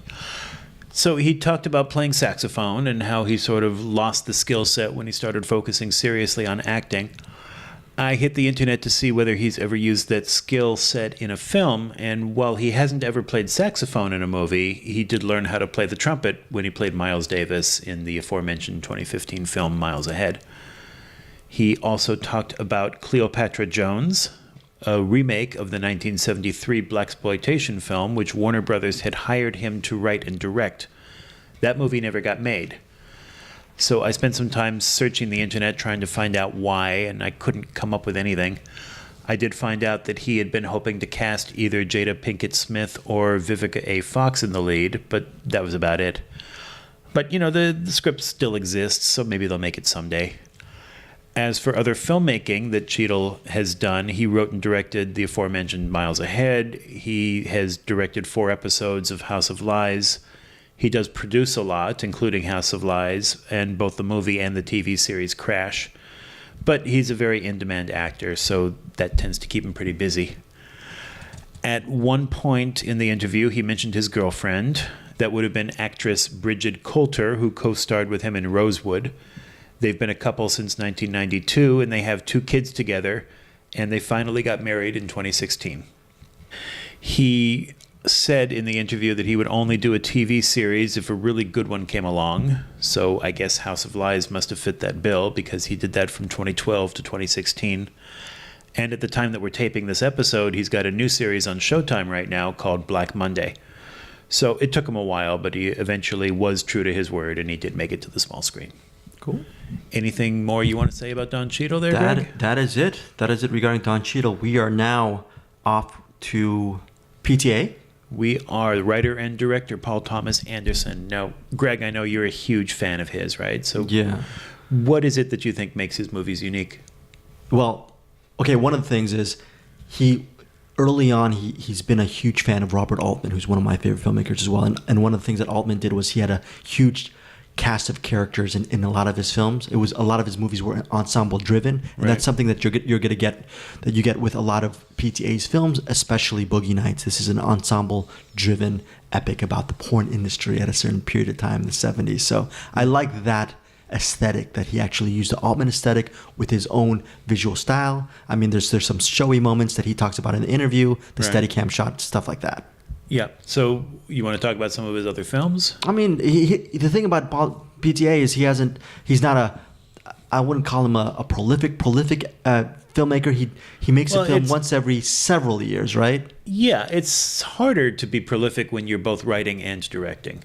If all you're doing is directing, then you finish a film, you find another script, and you get going. But if you're writing it too, then there's going to be a lot more space between your releases, because you have to take all that time to write, and writing takes a while. You know what I really love? We were talking about his work. I like his early. Well, they're both great stages, but I love his early works about the San Fernando Valley. We're talking about Boogie Nights. We're talking about especially the 1999 film Magnolia, which is all about mortality and people using each other and fractured relationships. And frogs. Frogs, yes. A lot of frogs coming out of the sky. What's going on there? But Magnolia, I mean, I was so influenced by that movie. Well, he was obviously influenced by the Muppet movie. I love Magnolia so much. There's a bar sequence that took place in this area. This place called the Foxfire Lounge. I remembered always going to the Foxfire Lounge just in honor of Magnolia. Once years ago, 20 years ago, when you and I, Matt, were much younger. Obviously in 2002 he did I'm assuming you were younger. I was the same age somehow. Oh no, I've always been old. No, I disagree with that. 2002, he released Punch Drunk Love. I'm gonna guess that's probably one of your favorite PTA films. Not really. That was Adam Sandler, right? Yeah. No. Yeah, I wasn't knocked out by that one. Oh, really? Oh well. I wasn't knocked out by Punch Drunk Love. You were not knocked. In 2007, he released what a lot of people consider his best film, is There Will Be Blood, the Daniel Day-Lewis epic. And then 2012, he released The Master, the late Philip Seymour Hoffman, Joaquin Phoenix, wonderful epic, which actually, in essence, Amy Adams is really great in that as well. Beautiful looking movie. In 2017, he directed my favorite film that year, Phantom Thread. That little, it's not a period drama, but it's a reunion with Daniel Day-Lewis in beautiful costumes, which you probably haven't seen. I have not seen that one. No. See, PTA to you is like me to The Simpsons. I'm a huge PTA fan. I'm sure you have a couple of. I'm sure it's just as funny as The Simpsons. Right. You have a lot of things to say about PTA. Well, not a lot, but we do have to talk about Burt Reynolds. Because Maury brings up the fact that he wasn't a fan of this movie, and that is an understatement. Paul Thomas Anderson kind of plays it off and turns it into a bunch of compliments, but I think it's important to know the story here so that you can try to pick up on the subtext. Burt Reynolds did not want to do this movie. He turned down the role 7 times, and he said that he hated the script and that it made him very uncomfortable. In the subsequent years, he has spoken quite a bit about how much he hated Paul Thomas Anderson, who, by the way, was only 27 years old when this movie came out. He was pretty young. Burt Reynolds told GQ magazine in 2015, quote, "I think mostly because he was young and full of himself. Every shot we did, it was like the first time. I remember the first shot we did in Boogie Nights where I drive the car to Grauman's Theater after he said, 'Isn't that amazing?' And I named 5 pictures that had that same kind of shot. It wasn't original." So Burt was so unhappy about all of this, I don't know whether he was forced to do the movie. I think he probably agreed to it, but he had such a bad experience that he fired his agent over it. And at the time of his death in 2018, Burt Reynolds still had never seen the movie, which is ironic because it gave his career a huge resurgence and an Oscar nomination. And people were blown away by him in this, but he hated it. He wouldn't even watch it. And he said in an interview with Yahoo shortly before his death, quote, "I was surprised it got the acclaim it got."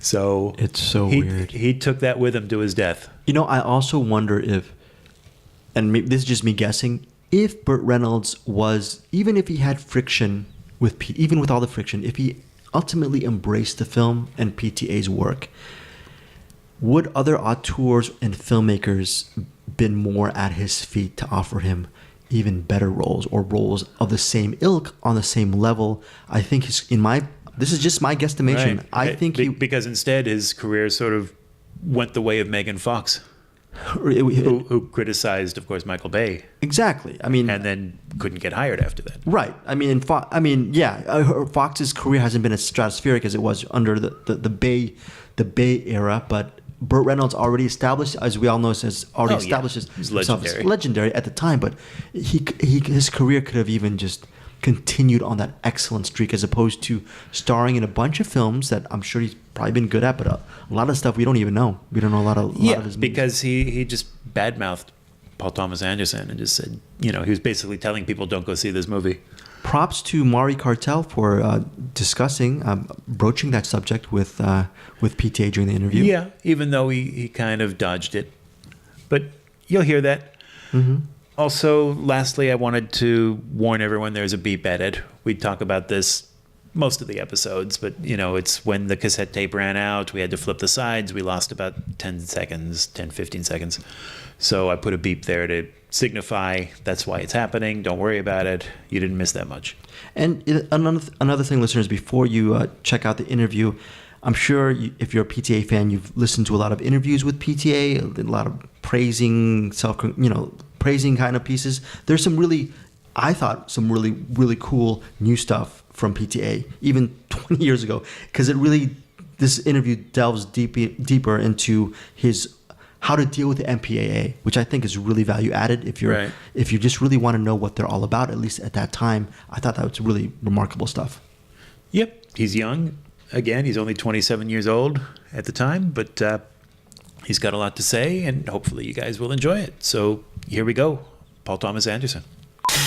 We're having a debate about a particular scene in the movie. I don't know if you remember it. It's I probably forgot it. Toward the end, and what were you saying, Joey, about that? I'm saying that I didn't think it was real. Now I'm glad that it's real and it's mine. It's not real. No, it's true. You're giving. I just really want to try and make personal movies, that are about me and things that I deal with. And dealing with a 12-inch penis is a lot harder than you might think, I mean, every time I get an erection, I sort of pass out, and there's a blood flow problem that I deal with. I just have one question. Who's the one that actually goes into the people that are making it up and says, yeah, that one looks good, I'll take that one? I'm not sure I know what you mean. I don't know. I'm confused. Was that scene always going to end the movie? Or, mm-hmm. I mean, that was the intention, right? Yeah.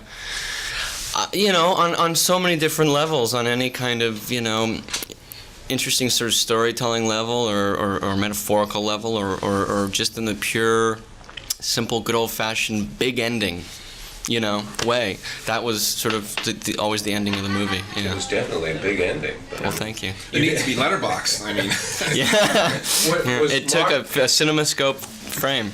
Did Mark resist at all, or was he into the idea from the beginning? Of doing the movie or doing that doing scene? that ending, yeah. Oh no resistance at all. I mean that's just a basic thing that you have to get clear with actors with this kind of movie, is that you just have to be specific about what's required, and the script is really specific, which it was, because I knew, why would I want to meet with someone who's got any kind of questions about this? I just got to be really specific in the script. And then even more specific in meeting with them and saying, these are the shots. This is what will happen. And then on the set, making sure you stick to that plan. Because I have so many actors who are friends, and they get fucked over all the time. The movie that they commit to making is not the movie they shoot, and it certainly isn't the movie that ends up in theaters. And I see them get screwed over all the time. So they just appreciate it when it's above board and all very clear, and if you can kind of map it out for them, then they know, you're not going to get there on the set and that day and say, there's just this one extra shot of your ass that I want to get, let me just get and it's bullshit. But movies change as they're shooting, right? I mean, there's a blueprint, but it's still true. It used to be like a runaway train. No, it's true, but I think you can, things happen, things change slightly, yeah, but not in those situations. You make sure you do your homework and get it right beforehand. You know what I mean? I mean, there's nooks and grooves and little nooks and crannies that you kind of adapt to, but that there's a difference between saying move a little bit to your right, and saying can you completely undress right now, even though I told you wouldn't have to. How did you get the idea for Boogie Nights? Oh, just when I was 17 years old, I think I was watching a lot of pornography, just as a young kid, and I'm just sort of fascinated with it. And I saw this current affair piece on Shauna Grant, and there was a sort of wonderful article I read about John Holmes, and so it started sort of just becoming more than just sort of campy, weird, twisted fun. Then it became something sadder and kind of depressing, but always was ultimately something kind of arousing. I don't know. I mean, I think watching a porn movie is just like the experience of any great drama. It's like funny and sad and twisted and depressing and then funny all over again, and you just run this gamut. That's what it is for me. Did you spend a lot of time on porn film sets? Yeah, I did. What can you describe what it was like and what you went through? Well, it was like when you walk in and you're just like hit with a bucket of water, like, oh my God, what's going on? And then a minute later, less than a minute later, it's all very normal. And everybody's just doing a job. And it's the same thing as any legitimate film set or anything else. It's like there's lights and there's camera and there's actors, and we're just trying to get it right. They're just trying to do a good job. Do you know what I mean? It just all becomes very sort of normal. When the porn industry found out that this movie was being made, what was their reaction? I mean, when you were talking to people, what did they think? It was great. I mean, that was really important to me, to get this sort of seal of approval from some people in the industry whose opinions I cared about, And there's a lot of, real porn stars who were in the movie. So to have their kind of seal of approval was important, I mean, I didn't want to be the imposter or the jackass on the, who just kind of had no idea what he was talking about, who wanted to go have fun and make a movie about porn or laugh at it or something like that, to sort of get their input and say, how does this feel? Does it seem right? They would all say, yeah, it does. Did anybody identify themselves in this movie? No, I mean, yeah, you know what, there was certain people would say, that's a lot like, what's his name, and I'd say, oh, wow, I didn't even think of that. There were certainly real porn stars that I did think of and piece together different stories and stuff like that, but there's some characters where they would spot people that I wasn't even aware of, so. But that has to do with, the truth is the truth, and you know it when you see it, and I'd seen enough porno movies, read enough about it that, you can just kind of get that stuff together, and that's the great thing, is that it just kind of proves that we're just all human beings across the board. It's like, well, here I am coming up with this stuff, even though at the time I was writing the script, I'd never been to a set before. But my sort of take on things was really trying to make it human and real, and so in a way you could take it and set it anywhere else, you know what I mean? You would certainly lose some nooks and crannies of the story, but it just made it made it more universal to do the research sort of after the fact in a way, or the in the field research after the fact. Does the movie, in fact, parallel any particular film that's where the story is set in another world? Because, like I said, What do you mean exactly? This is a kind of a classic story, rise and fall of somebody in business. And did you notice either while you were doing it or after that it does parallel? Well, certainly. I mean, look. First and foremost, it is on many levels the standard, Busby Berkeley backstage musical story. The young kid from nowhere's got a dream, gonna make it, gonna fly. And this kind of thing that happens. So in terms of other movies, there's that going on. Then, just sort of pulling from people's lives that, not just porno stars, but any legitimate film star who's ever become a huge celebrity or something like that. There's a lot to draw from. So, there's parallels, and certainly look at John Holmes' life or Shauna Grant or Savannah or any of those people. And, there's a film director named Bobby Hollander, a guy in porno who I probably patterned a lot of Jack after, or my ideas of what Bobby Hollander was like just from seeing a couple of pieces about of seeing him in films. I just kind of formulated what I thought he was like. Wouldn't you say there's some parallels to Mark's, ironically, to Mark? Mark's career and Mark's character? Absolutely, yeah. And I think the same thing goes for Bert, I think that when I first met Bert, he said, that he just wanted people to remember that he was an actor. So this sort of weird sort of striving for legitimacy to say, no, I'm an actor first. I'm a celebrity second. Maybe I've made some bad choices along the way, but don't ever forget that I'm an actor, Well, is there any, there's this little rumor circulating around that he's unhappy with the film. Is that true? I don't know. I haven't talked to him. Well, then, when you got him involved, were you surprised at the level of what he did? Because obviously people are already talking about the worthiness of awards where he's concerned. Well, he would deserve them, and he's wonderful. I was never surprised. An actor is an actor, and that sort of gene never goes away.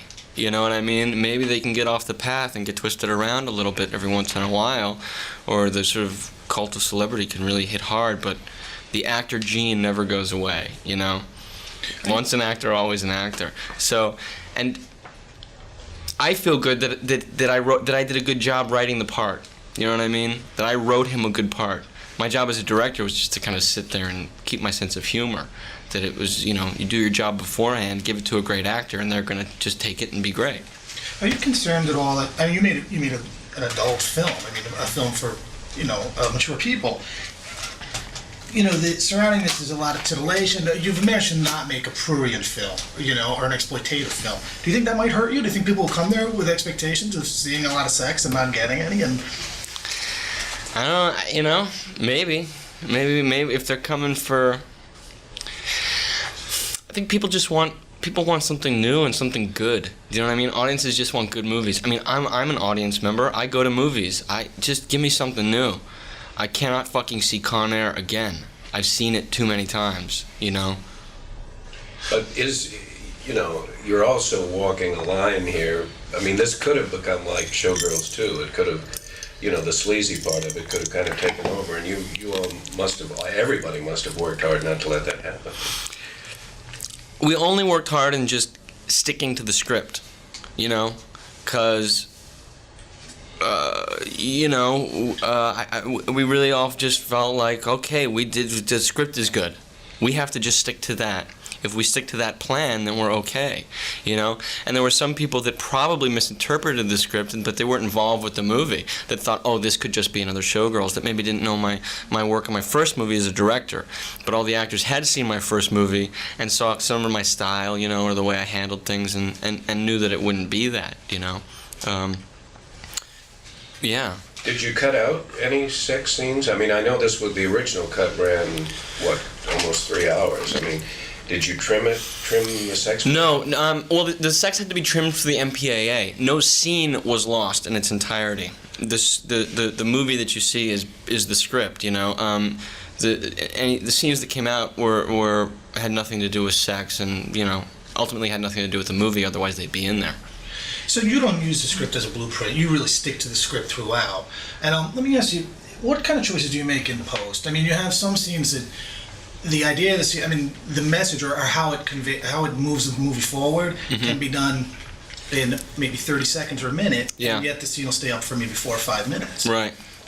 Do you choose based on how necessary the scene is for the film, or how good the moments are from the performances? It's a tricky thing. I mean, a lot of the times what I found on my first movie, when I first started cutting that, was that I was so in love with the performances that I was actually hurting them, that I was actually so in love with every detail that they were doing that I would leave stuff in to the detriment of the story, you know what I mean? So it's just in the cutting of this movie, I mean, the first assembly, everything in, was about 2 hours and 59 minutes, and it now runs 2:37, so somewhere along the line, about 20 minutes was lost. And just sort of knowing, and it's really hard when you see an actor do something great to lose it from the film, or if you got a really cool shot, you become in love with that cool shot, or you're remembering how long it took you to get that shot. You don't want to get rid of it. But then enough time passes, you just kind of sit with it for a month, and you're like, that's just a cool shot, get it out of here. Or to help this movie along, I will help the performers, you know what I mean? So this person's great moment will have to be lost. There's other moments, though, that you do indulge in. There are moments that you do indulge in where you say, you know what, fuck it, I may only have one chance at this. There's something that actor just did that I don't know how we got or what just happened, and no matter what, we're keeping it. So you just pick and choose your moments, and it's a tricky thing. What about also the use of the Steadicam? I mean, you use it consistently throughout. Did you use it because you wanted to use the Steadicam, or was it inextricably tied to the theme of the story or the story itself? No, I mean, I think it was just picking moments, because the Steadicam certainly has a very particular feel. There's a difference between a Steadicam move, a handheld move, and a dolly move. Do you know what I mean? And there's a sort of floating kind of otherworldly feel that when you put the Steadicam on, that's really kind of nice. Sometimes the location will dictate that you have to use the Steadicam. Do you know what I mean? Or sometimes, if you, a little bit, like the first shot is a Steadicam shot. I wanted it to be a Steadicam shot because of the way it felt, but the reality is it couldn't have been anything else because of where it moves from and to and everything else. When Little Bill kills his wife, that's a very long shot, but that's handheld. It could have been Steadicam, but handheld certainly feels a different way, sort of cinematically, and just sort of, the Steadicam is a great device, but it also can be certainly a crutch and a trap, and just sort of pick your moments about when to use it and how it feels, and it can become a very kind of lazy device that directors use. Just say, just throw it up, let's go. You don't have to really map anything out. So if you kind of pick and choose your moments when you use it, I think it can be very successful. Can I go back to Shep's question for a second? We skipped over the MPAA stuff because I would imagine that there was some back and forth. And what was that process like for you? It's just like any negotiation. It goes on forever, and it's about frames. It was hard while we were doing it, but I certainly had my lines drawn about what I would do and what I wouldn't do. And those lines were never crossed, which is a good thing because I don't know what I would have done. Your lines are secondary though, aren't they? I mean, you have to get an R. They are. Is that ever an option not to get an R? No, it wasn't. I mean, that's the thing, is that it's a major misconception to think that the MPAA are censors in any way. They're not. You sign up with a movie. You sign up to make your movie with a studio. They're an MPAA signatory. Contractually, I was obligated to an R. So even if you threw the contract out the window, you just you're getting in a bag where you've got to submit to the MPAA. So you can't scream foul, you know what you're getting into. And when we first submitted to them, it was an NC-17, and I couldn't argue with them. I mean, there's absolutely no way I could argue. I said, absolutely, no child under 17 should see this movie. Why? I mean, what was the difference? They're not major differences. I mean, for instance, Little Bill shoots his wife. We don't go into the room. There was a take that we did that did go into the room, where you did see what they were doing in there, and you did see him kill them, and that's a combination of sex and violence that was probably too rough. So we opted for an alternate take. That was the one one shot where we shot an alternate take of the whole movie. Otherwise, we just shot things like a documentary where we really were just shooting how it would go, and then kind of after the fact in editing, just sort of negotiated with them. You know, it's really about length. It's about how long you hold on shots. Like in the first sex scene with Mark and Julianne and that sort of set piece, there were shots that just held maybe longer on Mark on top of her, and you'd see him thrusting. And they would say, listen, there's about 20 thrusts in there. Can you please cut it down? So you just kind of cut a couple out, resubmit, they say no. You cut a couple out, they say no. And, you know, you just sort of know, you know, and you just sort of give and take. You say, listen, there's this stuff over here that maybe I can live without, or I can kind of cut back on and make it a little easier to swallow, you know. But there's a couple lines that they did ask me to take out where that was my line in the sand, where I said absolutely not. That is not just technical now, you know, technical thing, but that is going to intrude on the story. Well, wasn't that in fact the final sequence? Because wasn't No. there some sort of scrutiny as to whether or not you were actually going to show that final sequence? No, never. The one thing they never said anything about was the last shot. They never said one word about it. No. And I think that's, you know, what could they say? What about No. No, they couldn't. They can't say no. I mean, we've been subjected to 200 years of women running around naked. They knew that we could have called foul immediately. We could have called foul immediately. Like, wait a minute, it's okay for women to run around, you know, naked and forever in movies, but suddenly this happens in a movie where it's completely natural to the story and makes perfect sense. You can't do that. That's why they never said one word. They knew. Did you front load it all? Did you put in some things that you know, there's some that... A little bit, you know, I mean, a little bit, like when, you know, I knew that, you know, blood splatter was an issue with them, so, you know, we held a little bit longer on Buck in the donut shop, even though I knew we would be cutting right away after that happens. You know, so you front load a little bit, but they're also wise to that, and it doesn't go over well, you know. And I don't want this to seem that I'm bad-mouthing the MPA, because they are really good people, and they're just doing their job, and they're not specific to start out. That's what's important. Is that they're only specific if you ask them to be. Because they don't want to tell you how to cut your film. They just say, it's an NC-17, you could change some things and maybe get an R. And they don't want to tell you how to cut your film. And they're really kind of cooperative and caring to not sort of be these sort of overbearing hands that are going, cut that line or else. You know what I mean? They're really nice. And the other side of the thing was, it was great dealing with them because they loved the movie. They loved it. And the first time they saw it, they actually said to me, they said, we want this to be an NC-17. I said, well, what do you mean? They said, we created this rating for movies like this. Smart movies with good acting and a good story and well done that deals with this kind of stuff. Showgirls came along and sort of kind of ruined it for us, and we look like idiots out here now with this NC-17 rating. And I said, well, it's great, but I can't be the guinea pig, you know. The guinea pig was Showgirls and sort of bastardized it for everyone, you know. So I've got to get an R, so let's start talking specifically, you know. When you talk about directors, actors getting screwed, I think directors get screwed because your vision can't be out there. Will there be a forum for you to maybe get the movie that you shot with everything in it out there? This is the movie I shot. I mean, that's what's really clear. This is the director's cut. This is the movie I wanted to make. There's nothing that the MPAA intruded on that I think hurts the movie at all.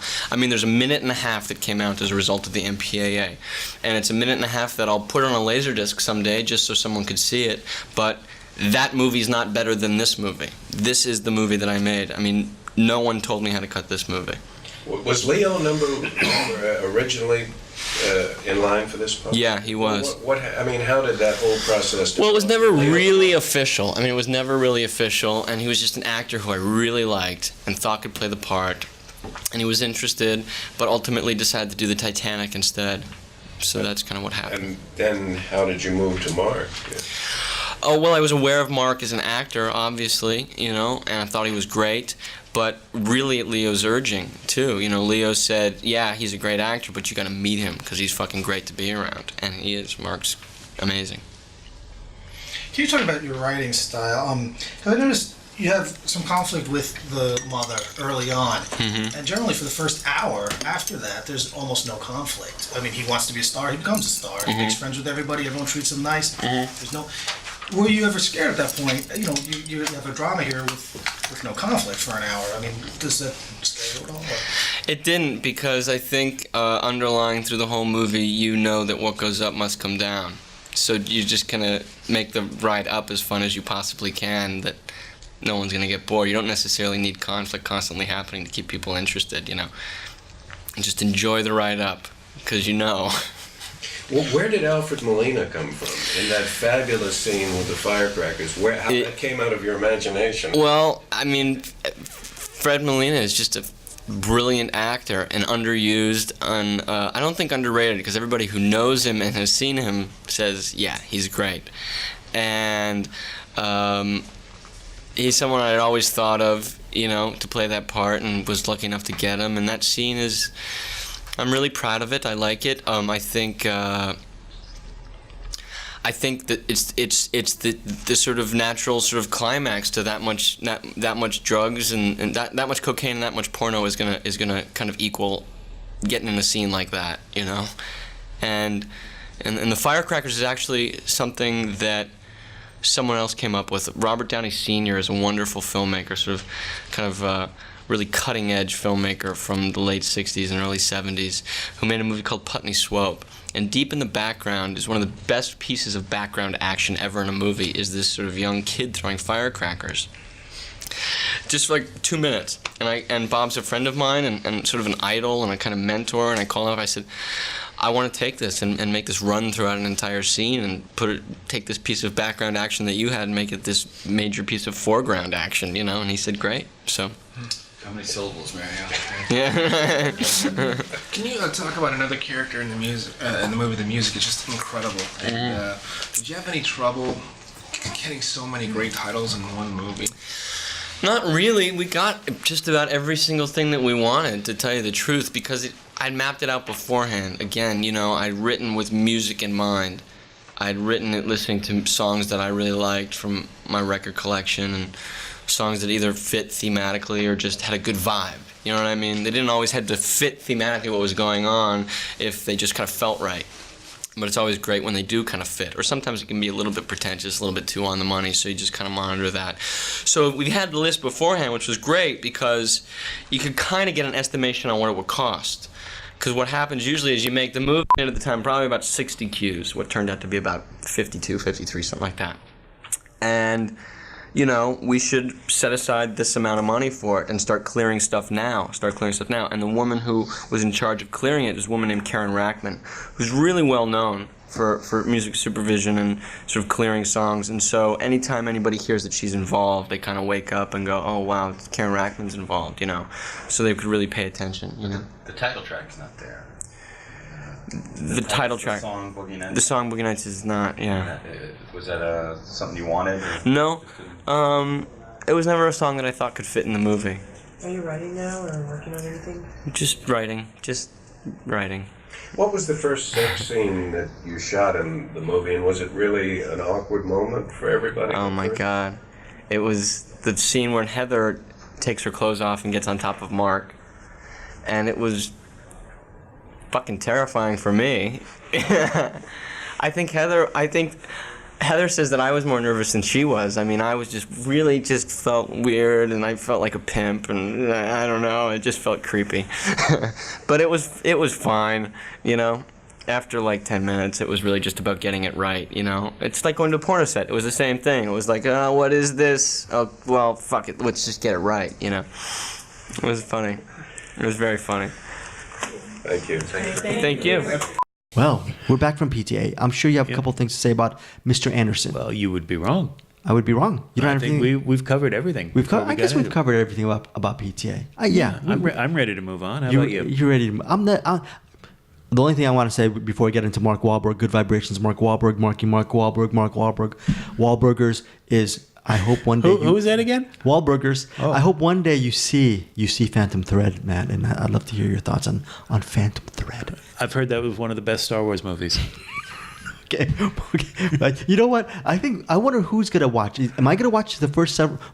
Who's going to watch? Are you going to watch Phantom Thread first, or am I going to start watching Simpsons episodes? I don't know who's going to lose in this battle. But Mark Wahlberg is coming up. I'm sure you have a lot of things to say at this time and place. You keep saying that. I got one thing to say. Okay. All right. In 1992, when I first started working for LEG Productions as a college intern, my immediate boss was a guy I'm sure you remember named Barry Krutchik. At the time, he did all the music interviews and most of the junkets. And eventually, he wound up leaving the company, and I took his job. But at the very beginning, as part of my internship, he brought me along on one of his music interviews, and it was my very first exposure to that side of the gig.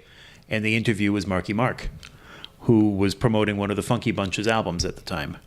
And I remember him as this 21-year-old kid, not very articulate, still dressed very 80s, and not making a lot of eye contact, kind of just sort of shrugging everything off, not answering anything that great. He seemed much younger than he was. The next time that I saw him was at this Boogie Nights junket 5 years later, and he had really grown up a lot. Oh, that is really cool. That is really, really good. So, and you guys will hear how much in this interview. Before we do, though, anything you want to say about his career, some of his roles? You know what? We can get to his roles later. I will tell you something personal about Mark Wahlberg. Please do. Is out of all the celebrities, actors, filmmakers I've interviewed, he's actually one of the nicest people to actually interview. Because I never interviewed him as Marky Mark. I've always interviewed him during the years, especially during the 90s, early aughts, 2000s. Right. And when he had a photographic memory, so he'd remember actually when a lot of people who've interviewed him. And so whenever Really? I was at the Four Seasons or different hotels, he'd actually come up to people and media members and not ingratiate himself in a self-promoting way, but just say, hey, how are you doing? He was just a really level-headed, nice person who always gave a shout out to us, gave us our props when he saw us in Awesome. person. So no, he's not one of those people like when you're getting your car, they don't pretend you're there. He was actually very friendly.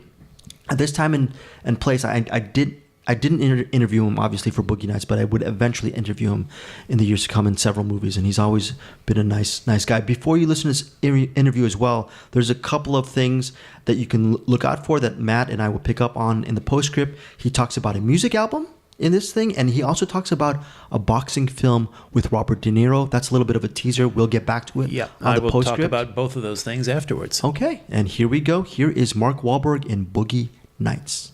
Was Paul Anderson just in this room? Yeah. Yeah, they couldn't break you. Can you tell? No. You're a star. Sit down. Oh. Yeah, big, bright, shining star. Until you see the real thing. And then This it's not as big. So keep it Keep it clean? Speaking of the real No, don't keep it clean. No. Is it okay if I smoke in here? Sure. I'm just smoking because Paul's in here and now I'm nervous. Well, actually, didn't you?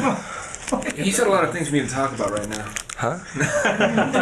Didn't you start smoking a lot for the movie? Was that? Yeah, and then I stopped, and I'm actually, I was supposed to have finished Saturday, but I finished on Thursday. I'm doing another film, and I have to smoke again, so it's this on and off thing with me and cigarettes. What's the deal with you guys in the matching cigarette packs, too? These are all natural cigarettes. Snake? Made from 100% chemical and additive-free whole leaf natural tobacco and nothing else.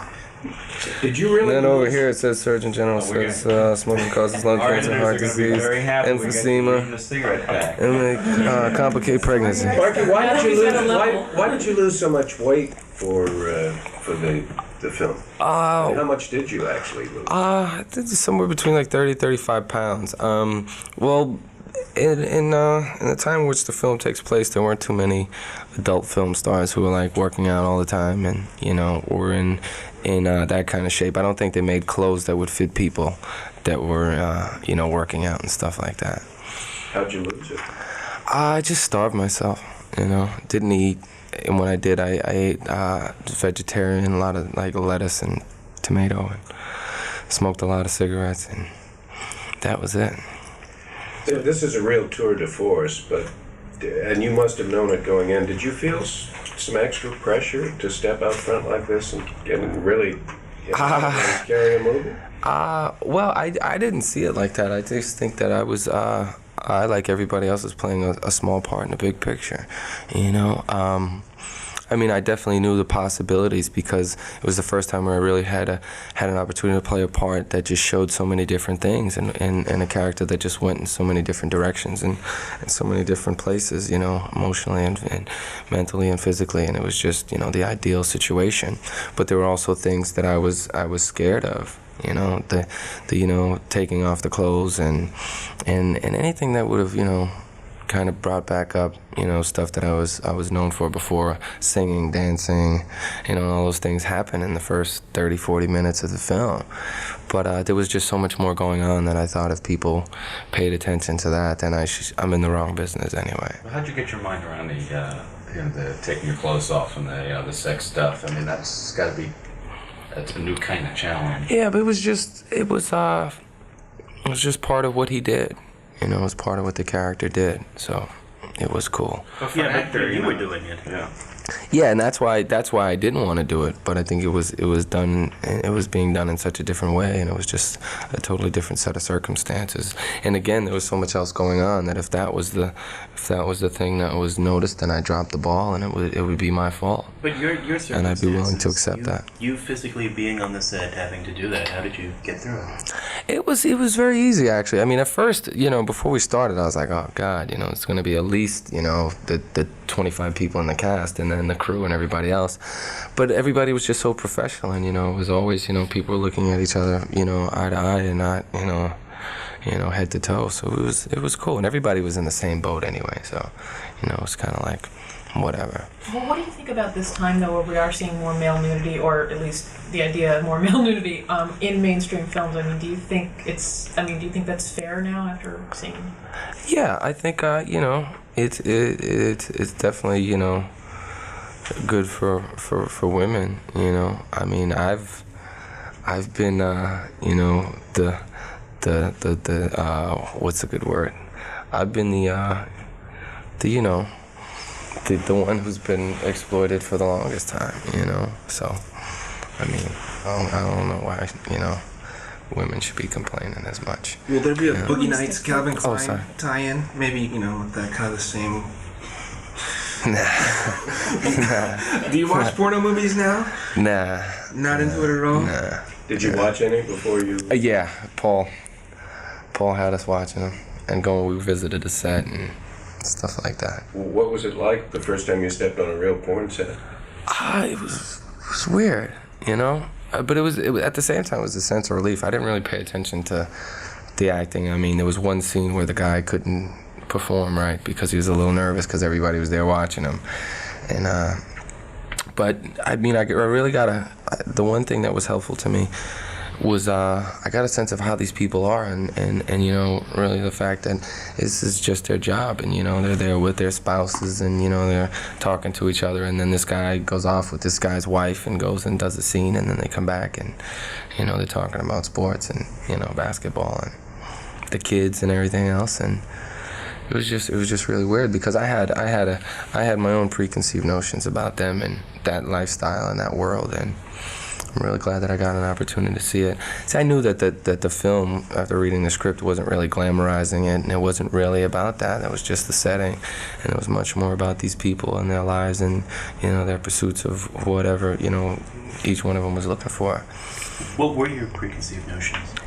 I was always raised, I was raised Catholic, and sex is something that's supposed to be very private, and you're not supposed to watch anybody else have sex, and all that stuff.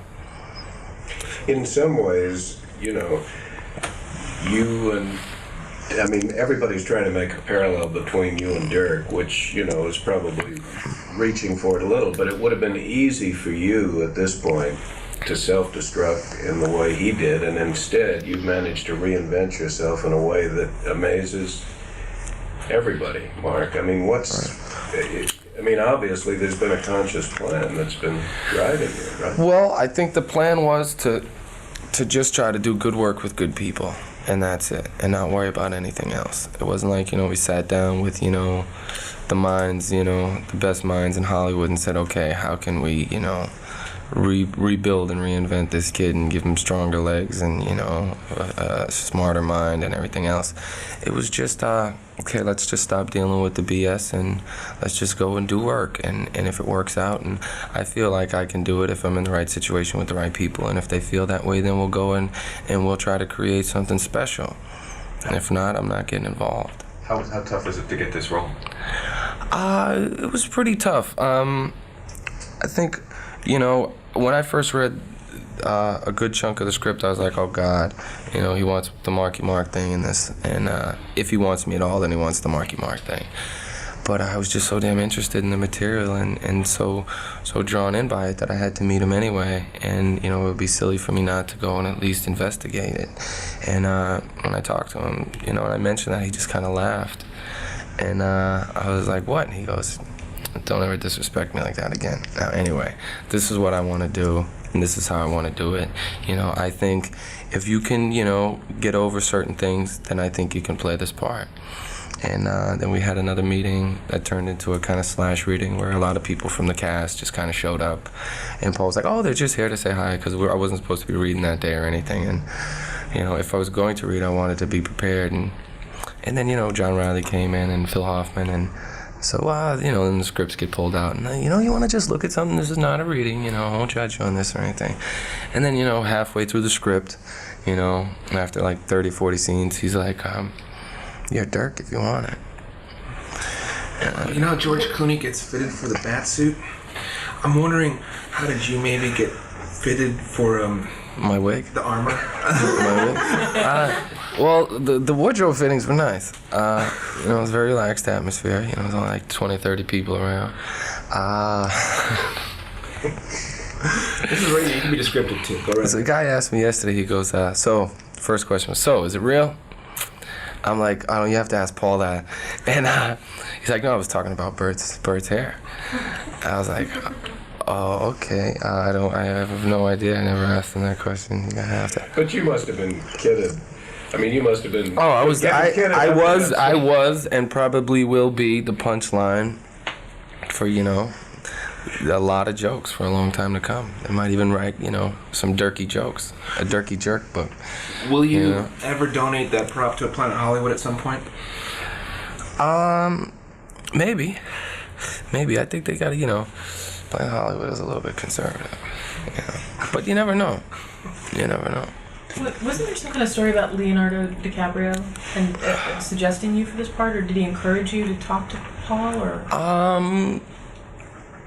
I hadn't talked to him until after I was already in and doing the movie, but I think he did mention to me to Paul, and he's been great. He's mentioned me to a number of directors, you know, and people that I have worked with, like Jamie Foley and people like that. Because the irony is that you two guys, at the beginning of basketball, didn't get along, hated each other, and now, yeah. And now, you know, we're as cool as I've been with anybody that I've met in this industry or worked with. That scene in the recording studio is very funny because, of course, we know that you can sing well. Was that No, I got some excellent mixers, man. I got the best technology when I'm in the studio. You know, that was the real voice. That was the raw, unmixed voice. Maybe you can clear something How hard is that, though, to sing totally off from it? Oh, it's easy. It's easy. Is it fun?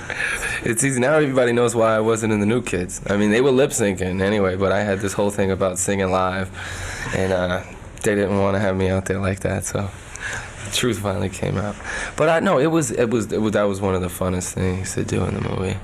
It was just, you know, God, it was hilarious. You know, it just continued to go on, and that was when the stupid contest was at its all-time high. Yeah. Maybe you can clear something up. In the van, Dirk was talking, and he said, you know, this is wrong. This is demeaning to women. This is bad. But yet, when he went into the Brock Landers thing, he's like, you know, he's doing the same thing. Yeah, can you kind of clear that up a little bit? Well, he's a knucklehead. You know, I mean, that's the whole thing. You know, I mean, he doesn't know any better. He thinks he's being creative and, you know, artistic. You know. And I mean, he tries to defend that when he's talking, you know, in the documentary, you know, and he's talking about, you know, we're fighting bad people and all that stuff, you know. So sometimes you have to, you know, use violence against bad people, you know, all that. The funniest scene was you and Juliet in Dirk's first porno film. Was it hard to act that plastic? No. Actually, all that stuff came pretty natural to me. Was there? I'll tell you like this. Yeah. I could do this. Hey, I could do this. Do you feel still that you have to when you step on a set, it has to be, okay, guys, I don't care. I mean, as you mentioned it a couple of times already, I'm an actor, I'm not Marky Mark. I mean, do you still have to go through that with other actors, or? Yeah, but it's so funny. I go through it with actors who should be thinking about themselves and looking at their own work, you know? I mean, it was so amazing. I thought that would be the case, especially going in with the unbelievable talents that were involved in this project. But it wasn't like that. They knew I was already in, and they wanted to try to help me as much as possible. You know, Julianne and Bert and Bill Macy and everybody else. Can you specifically talk about some of the incredible songs on the soundtrack and some of your favorites? God, all the music, I don't know, it just sets the tone. It's just so perfect, you know. And it was so weird because we were in Toronto. It was the first time I heard Paul even mention it, that certain songs, he kind of wrote certain scenes around the songs. It was just amazing. I thought the scene in Rahad Jackson's house with Alfred, the music just, you know, it just killed me. That 99 Red Balloon song with Thomas Jane, you know, going nuts. I cried the first time I saw her. You know, and it was one of the most agonizing 4 days of my career, being in that room with those firecrackers popping and Alfred going nuts in the Speedo, and it was just, yeah, it was just God. But it's so great because you know something's gonna happen, but you know, you just get sucked into all this stuff going on around, and you kind of forget, and then you get pulled back in, and it's like, you know, by the time it does happen, it kind of still comes out of the blue. You've done another album, haven't you? Yeah. What's the status of it, and is it going to be a Marky Mark album, or is it going to be a Mark Wahlberg album? I don't know. I wrote and produced the record myself. It's very different from anything I've done. If the record company is going to allow me to put it out that way and just put it out and not have to do the whole marketing thing, then I'll put it out. As far as, you know, what I will title the record or what, you know, title I will use for myself, I'm not really sure. How is it different? It's very different. It's songs about me, about my life, about my career, about the world, you know. There is no, you know, there's probably one, you know, more positive energy song, or, you know, it's kind of based on, you know, trying to help people have a good time. But I just thought it was very important to say what I wanted to say lyrically, because I was really kind of pushed into, you know, doing what they wanted me to do and not what I felt I should do. The movie, I'm sorry. No.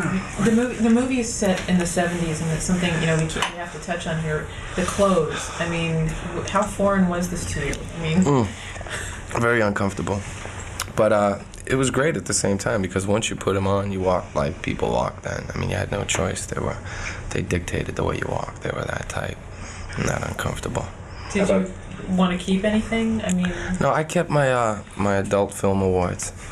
You know, my best actor trophy, best cock, and best sex scene, I think it was. How about the choreography lessons for disco dancing? Agonizing. I don't know. I never really, even with rehearsing, you know, dramatic scenes or whatever, I just kind of go through the motions until it's time, you know. And everybody thought that I wasn't going to be able to do it, or I wasn't into it, and, you know, I knew I was going to have to do it in those big shoes and everything else, and it wasn't going to be comfortable, so I just waited. And then by the time I got out there, I was like, watch out, don't get in my light. This is Dirk's time, you know. Can you talk a little more about Dirk and like Eddie before becoming Dirk, and why it seemed so easy that he would just do this for money, you know? Well, I think people were just fascinated by his penis, you know. He knew he had something magic, and he wanted to share it with people. And as far as Eddie was concerned, he also, you know, was in search of love and support, and, you know, even if it was because of his penis, that was enough for him, because he wasn't getting that at home. There's an irony in the fact that you dedicated your book in another life to... Yeah, well, that's accidents happen, you know. Do you feel... See, I knew all this was going to happen. That's why I did it, you know. People didn't understand before. They're like, why would you dedicate a book to your dick? It's like, now, you know, okay. Can you, your character... Maybe it'll revive the book. I was gonna go and write another one, you know, about, you know, the making of Dirk, or, you know.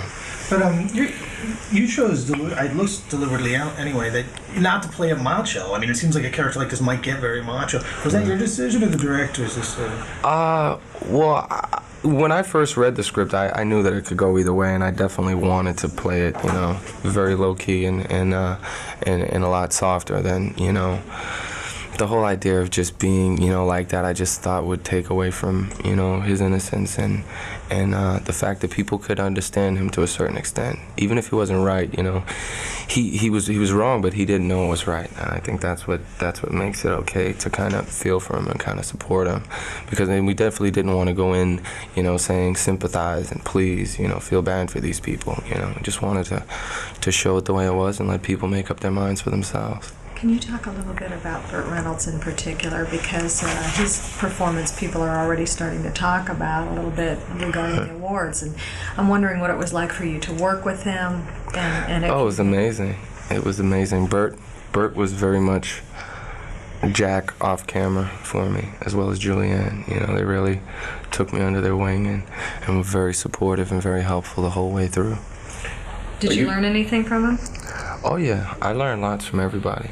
It's so funny. People always think I'm like lost or daydreaming about running around in my underwear or something. But in actuality, I just I would be foolish not to just sit there and pay attention and get all this free knowledge and information. Are you going to co-star with De Niro? Yeah. You're going to play a boxer. Yeah. Can you tell us a little bit about it? It's based on a true story of a boxer named Vinnie Curto from East Boston, who was trained by Angelo Dundee, who De Niro was going to play, who was just his own worst enemy. It's on the same lines of this, where it's a very emotionally driven story and very hard to swallow at the end of the day. It's the classic could have been, should have been, but he's his own worst enemy. You and Bobby? Yep. Listen, kid. Take it easy. Listen, that's not the line. Say it like this. Yeah, I look forward to it. What's the movie called? It's called Out on My Feet. It's being directed by Barry Primus. And when does it take place? It takes place between like 70 something and 97. I'm playing from 14 to 38. Yeah. Is it tough to get in the mindset of an era that you were very young in the 70s? Yeah, but if it's on the paper, then it's pretty much all mapped out for you. Do you have? Is there a time period that you'd like to go another time period you might want to investigate other than the 70s? 20s, Roaring 20s. Why? Well, first of all, it's one of my favorite movies of all times, and it's just that whole time period was fascinating. Before, America was just so much different. There was freedom, there was, craziness. Back in Boston, is there anyone that you're kind of apprehensive about them seeing the film, an older relative or something? Well, my mom is going to see the movie at the New York Film Festival. I'm a little nervous about that, but I think she'll know enough that it's a movie, but she's definitely going to have to answer questions to other relatives. When my aunt saw Basketball Diaries, she ran out of the theater halfway through and called my mother and started yelling and screaming, "That little son of a bitch, he beat up that lady," and blah, blah, blah, blah, blah. And she's like, "Calm down, it's a movie." She's like, "That's bullshit. I saw him right with my own eyes hit the lady, and he's that little scumbag," and blah, blah. So there'll definitely be questions, there'll definitely be questions that she'll have to answer. I'll be able to dodge the bullets, but it's going to be a little tougher on her, I think. Well, where do you see yourself 10 years down the road? Oh, God, hopefully happily married with a family, living a pretty normal life. But I'd also like to have the opportunity to continue to make films and hopefully get into telling stories that I would be much more interested in telling. As in behind the scenes as well? Possibly. I love acting though. I get a real joy from getting out of me and becoming somebody else. Thank you. It has a real good sense of freedom, and to get away from the agonizing shit I go through, it's a relief. Nice job. Thank you very much. Excellent. I appreciate it. Nice to see you guys again. Thank you. And we are back. We are. Matt, you are going to untease the teaser? Untease. That's what I do best. I've got that on my resume. Very good. First off, I am the unteaser. Let's talk about, you were talking about music stuff with Mark Wahlberg, and you really covered that. Well, he, in this interview, talked about an album that he was working on. It was released later that year in 1997 under the title All Around the World. It was preceded by 3 single releases, Hey DJ, Feel the Vibe, and Best of My Love. To date, he has not released any more albums since then. He also said that the next movie he was getting ready to make was a boxing film with Robert De Niro called Out on My Feet. If you're wondering why you've never heard of it, that's because they never made it. What happened was the funds to make it fell through literally 5 days before filming was supposed to begin. Wahlberg and De Niro, and also Tom Sizemore, had all been prepping, getting in shape, rehearsing for it, and the film was all crewed up and ready to go. It was very dramatic. About 50 crew members had already been working on it for 3 weeks. Set construction artists, set dressers, painters, and wardrobe designers. But they weren't getting paid, so they walked out, and then the whole thing collapsed, and they never got paid. So pretty painful and embarrassing for everyone involved, but, sometimes that's just the way it goes. And Wahlberg was supposed to play, it was a true story of Vinnie Curto. Yeah. Vinnie Curto, Curto. I was reading up on this as well. One of the reports said a couple of days before they were supposed to start filming, one of the lead financiers died. De Niro obviously was going to play legendary trainer Angelo Dundee. So that was, I guess, an interesting project that never... You hear stories like this normally with like the low budget independent stuff, they're getting ready to film and suddenly they can't. It's pretty rare that you hear about it with like a Robert De Niro and Mark Wahlberg, like a big film with big stars. This is pretty unusual. Yeah, very, very unusual. The other note that I had, he said that he wants to make a film set in the 1920s. I don't believe that he has done that yet. But he also said that within 10 years, he wanted to be happily married with kids, and that he did do. Though he actually got married 12 years later, but close enough. To date, Mark and his wife, Rhea Durham, have 4 children together, which, in my book, beats making a movie with Robert De Niro any day of the week. Definitely. So I think that about wraps it up for Boogie Nights. Next episode is going to be The Princess Diaries, and this episode will include the legendary Julie Andrews and also an 18-year-old first-time actress named Anne Hathaway. Never heard of her. I mean, not quite first time, but I mean, this was the film that put her on the map. The breakout one. So that'll be our next episode, which leaves us to do our usual plugs. We have a webpage, and that is... deepestdream.com? Yes, everyone check out deepestdream.com. But more importantly... I am not on there. More importantly... But Greg is. More importantly... no, seriously, guys, check it out. It's a good site. No, more importantly, mattandgregpodcast.com, right? Yep, that is the one for this show. That has bios for Matt Levitz and Greg Trzavosty. Matt Levitz's bio is more extensive than mine because he has done more in his life than I have. Let's just be honest. And yours is like a sentence. Mine is like a sentence because I'm a minor player. And reading anything about Greg is also a sentence. That is probably the coolest little joke there. Thank you, Matt, for that. That's a great dig. Okay, we also have a Facebook page, which is facebook.com/MattandGreg, and we encourage everyone to come and participate, give us your feedback. We would love to hear from you. Yeah, give us your feedback on the episode. If you have any movies that you'd love for us to cover from the 90s, early 2000s, please email us, comment, and hopefully Matt will probably dig them up. Who knows? In my spare time, I like to dig things up. Oh boy. Okay, so subscribe to the show. You can do that through YouTube. You can do that through our webpage. If you have a podcast app, all you need to do is type in the name of the show, which is Matt and Greg Used to Interview Movie Stars, and it'll come right up. You can subscribe that way. Super easy. Greg, you want to plug your other stuff? What's your other podcast? No, I think my other podcast is Cinematics. My website's deepestdream.com. Thing is, my goal... Now, Cinematics is with D's. It's like addicts for cinema. Yeah, Cinematics. So cinema, addicts, and the A is just one A.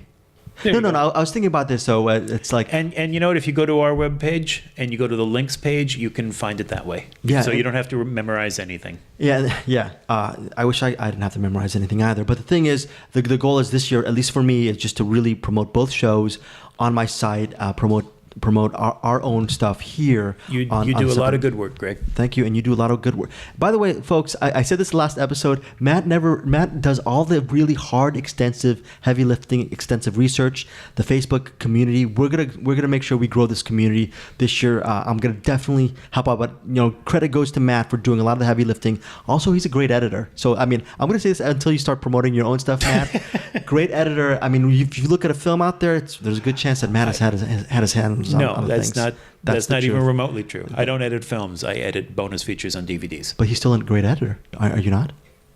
Sure. Yeah. He's exasperated his talent. I'm not. I bless it. I'm just exasperated because you keep bringing it up.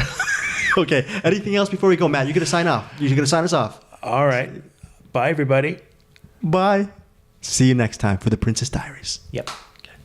We now return you to your regularly scheduled lives.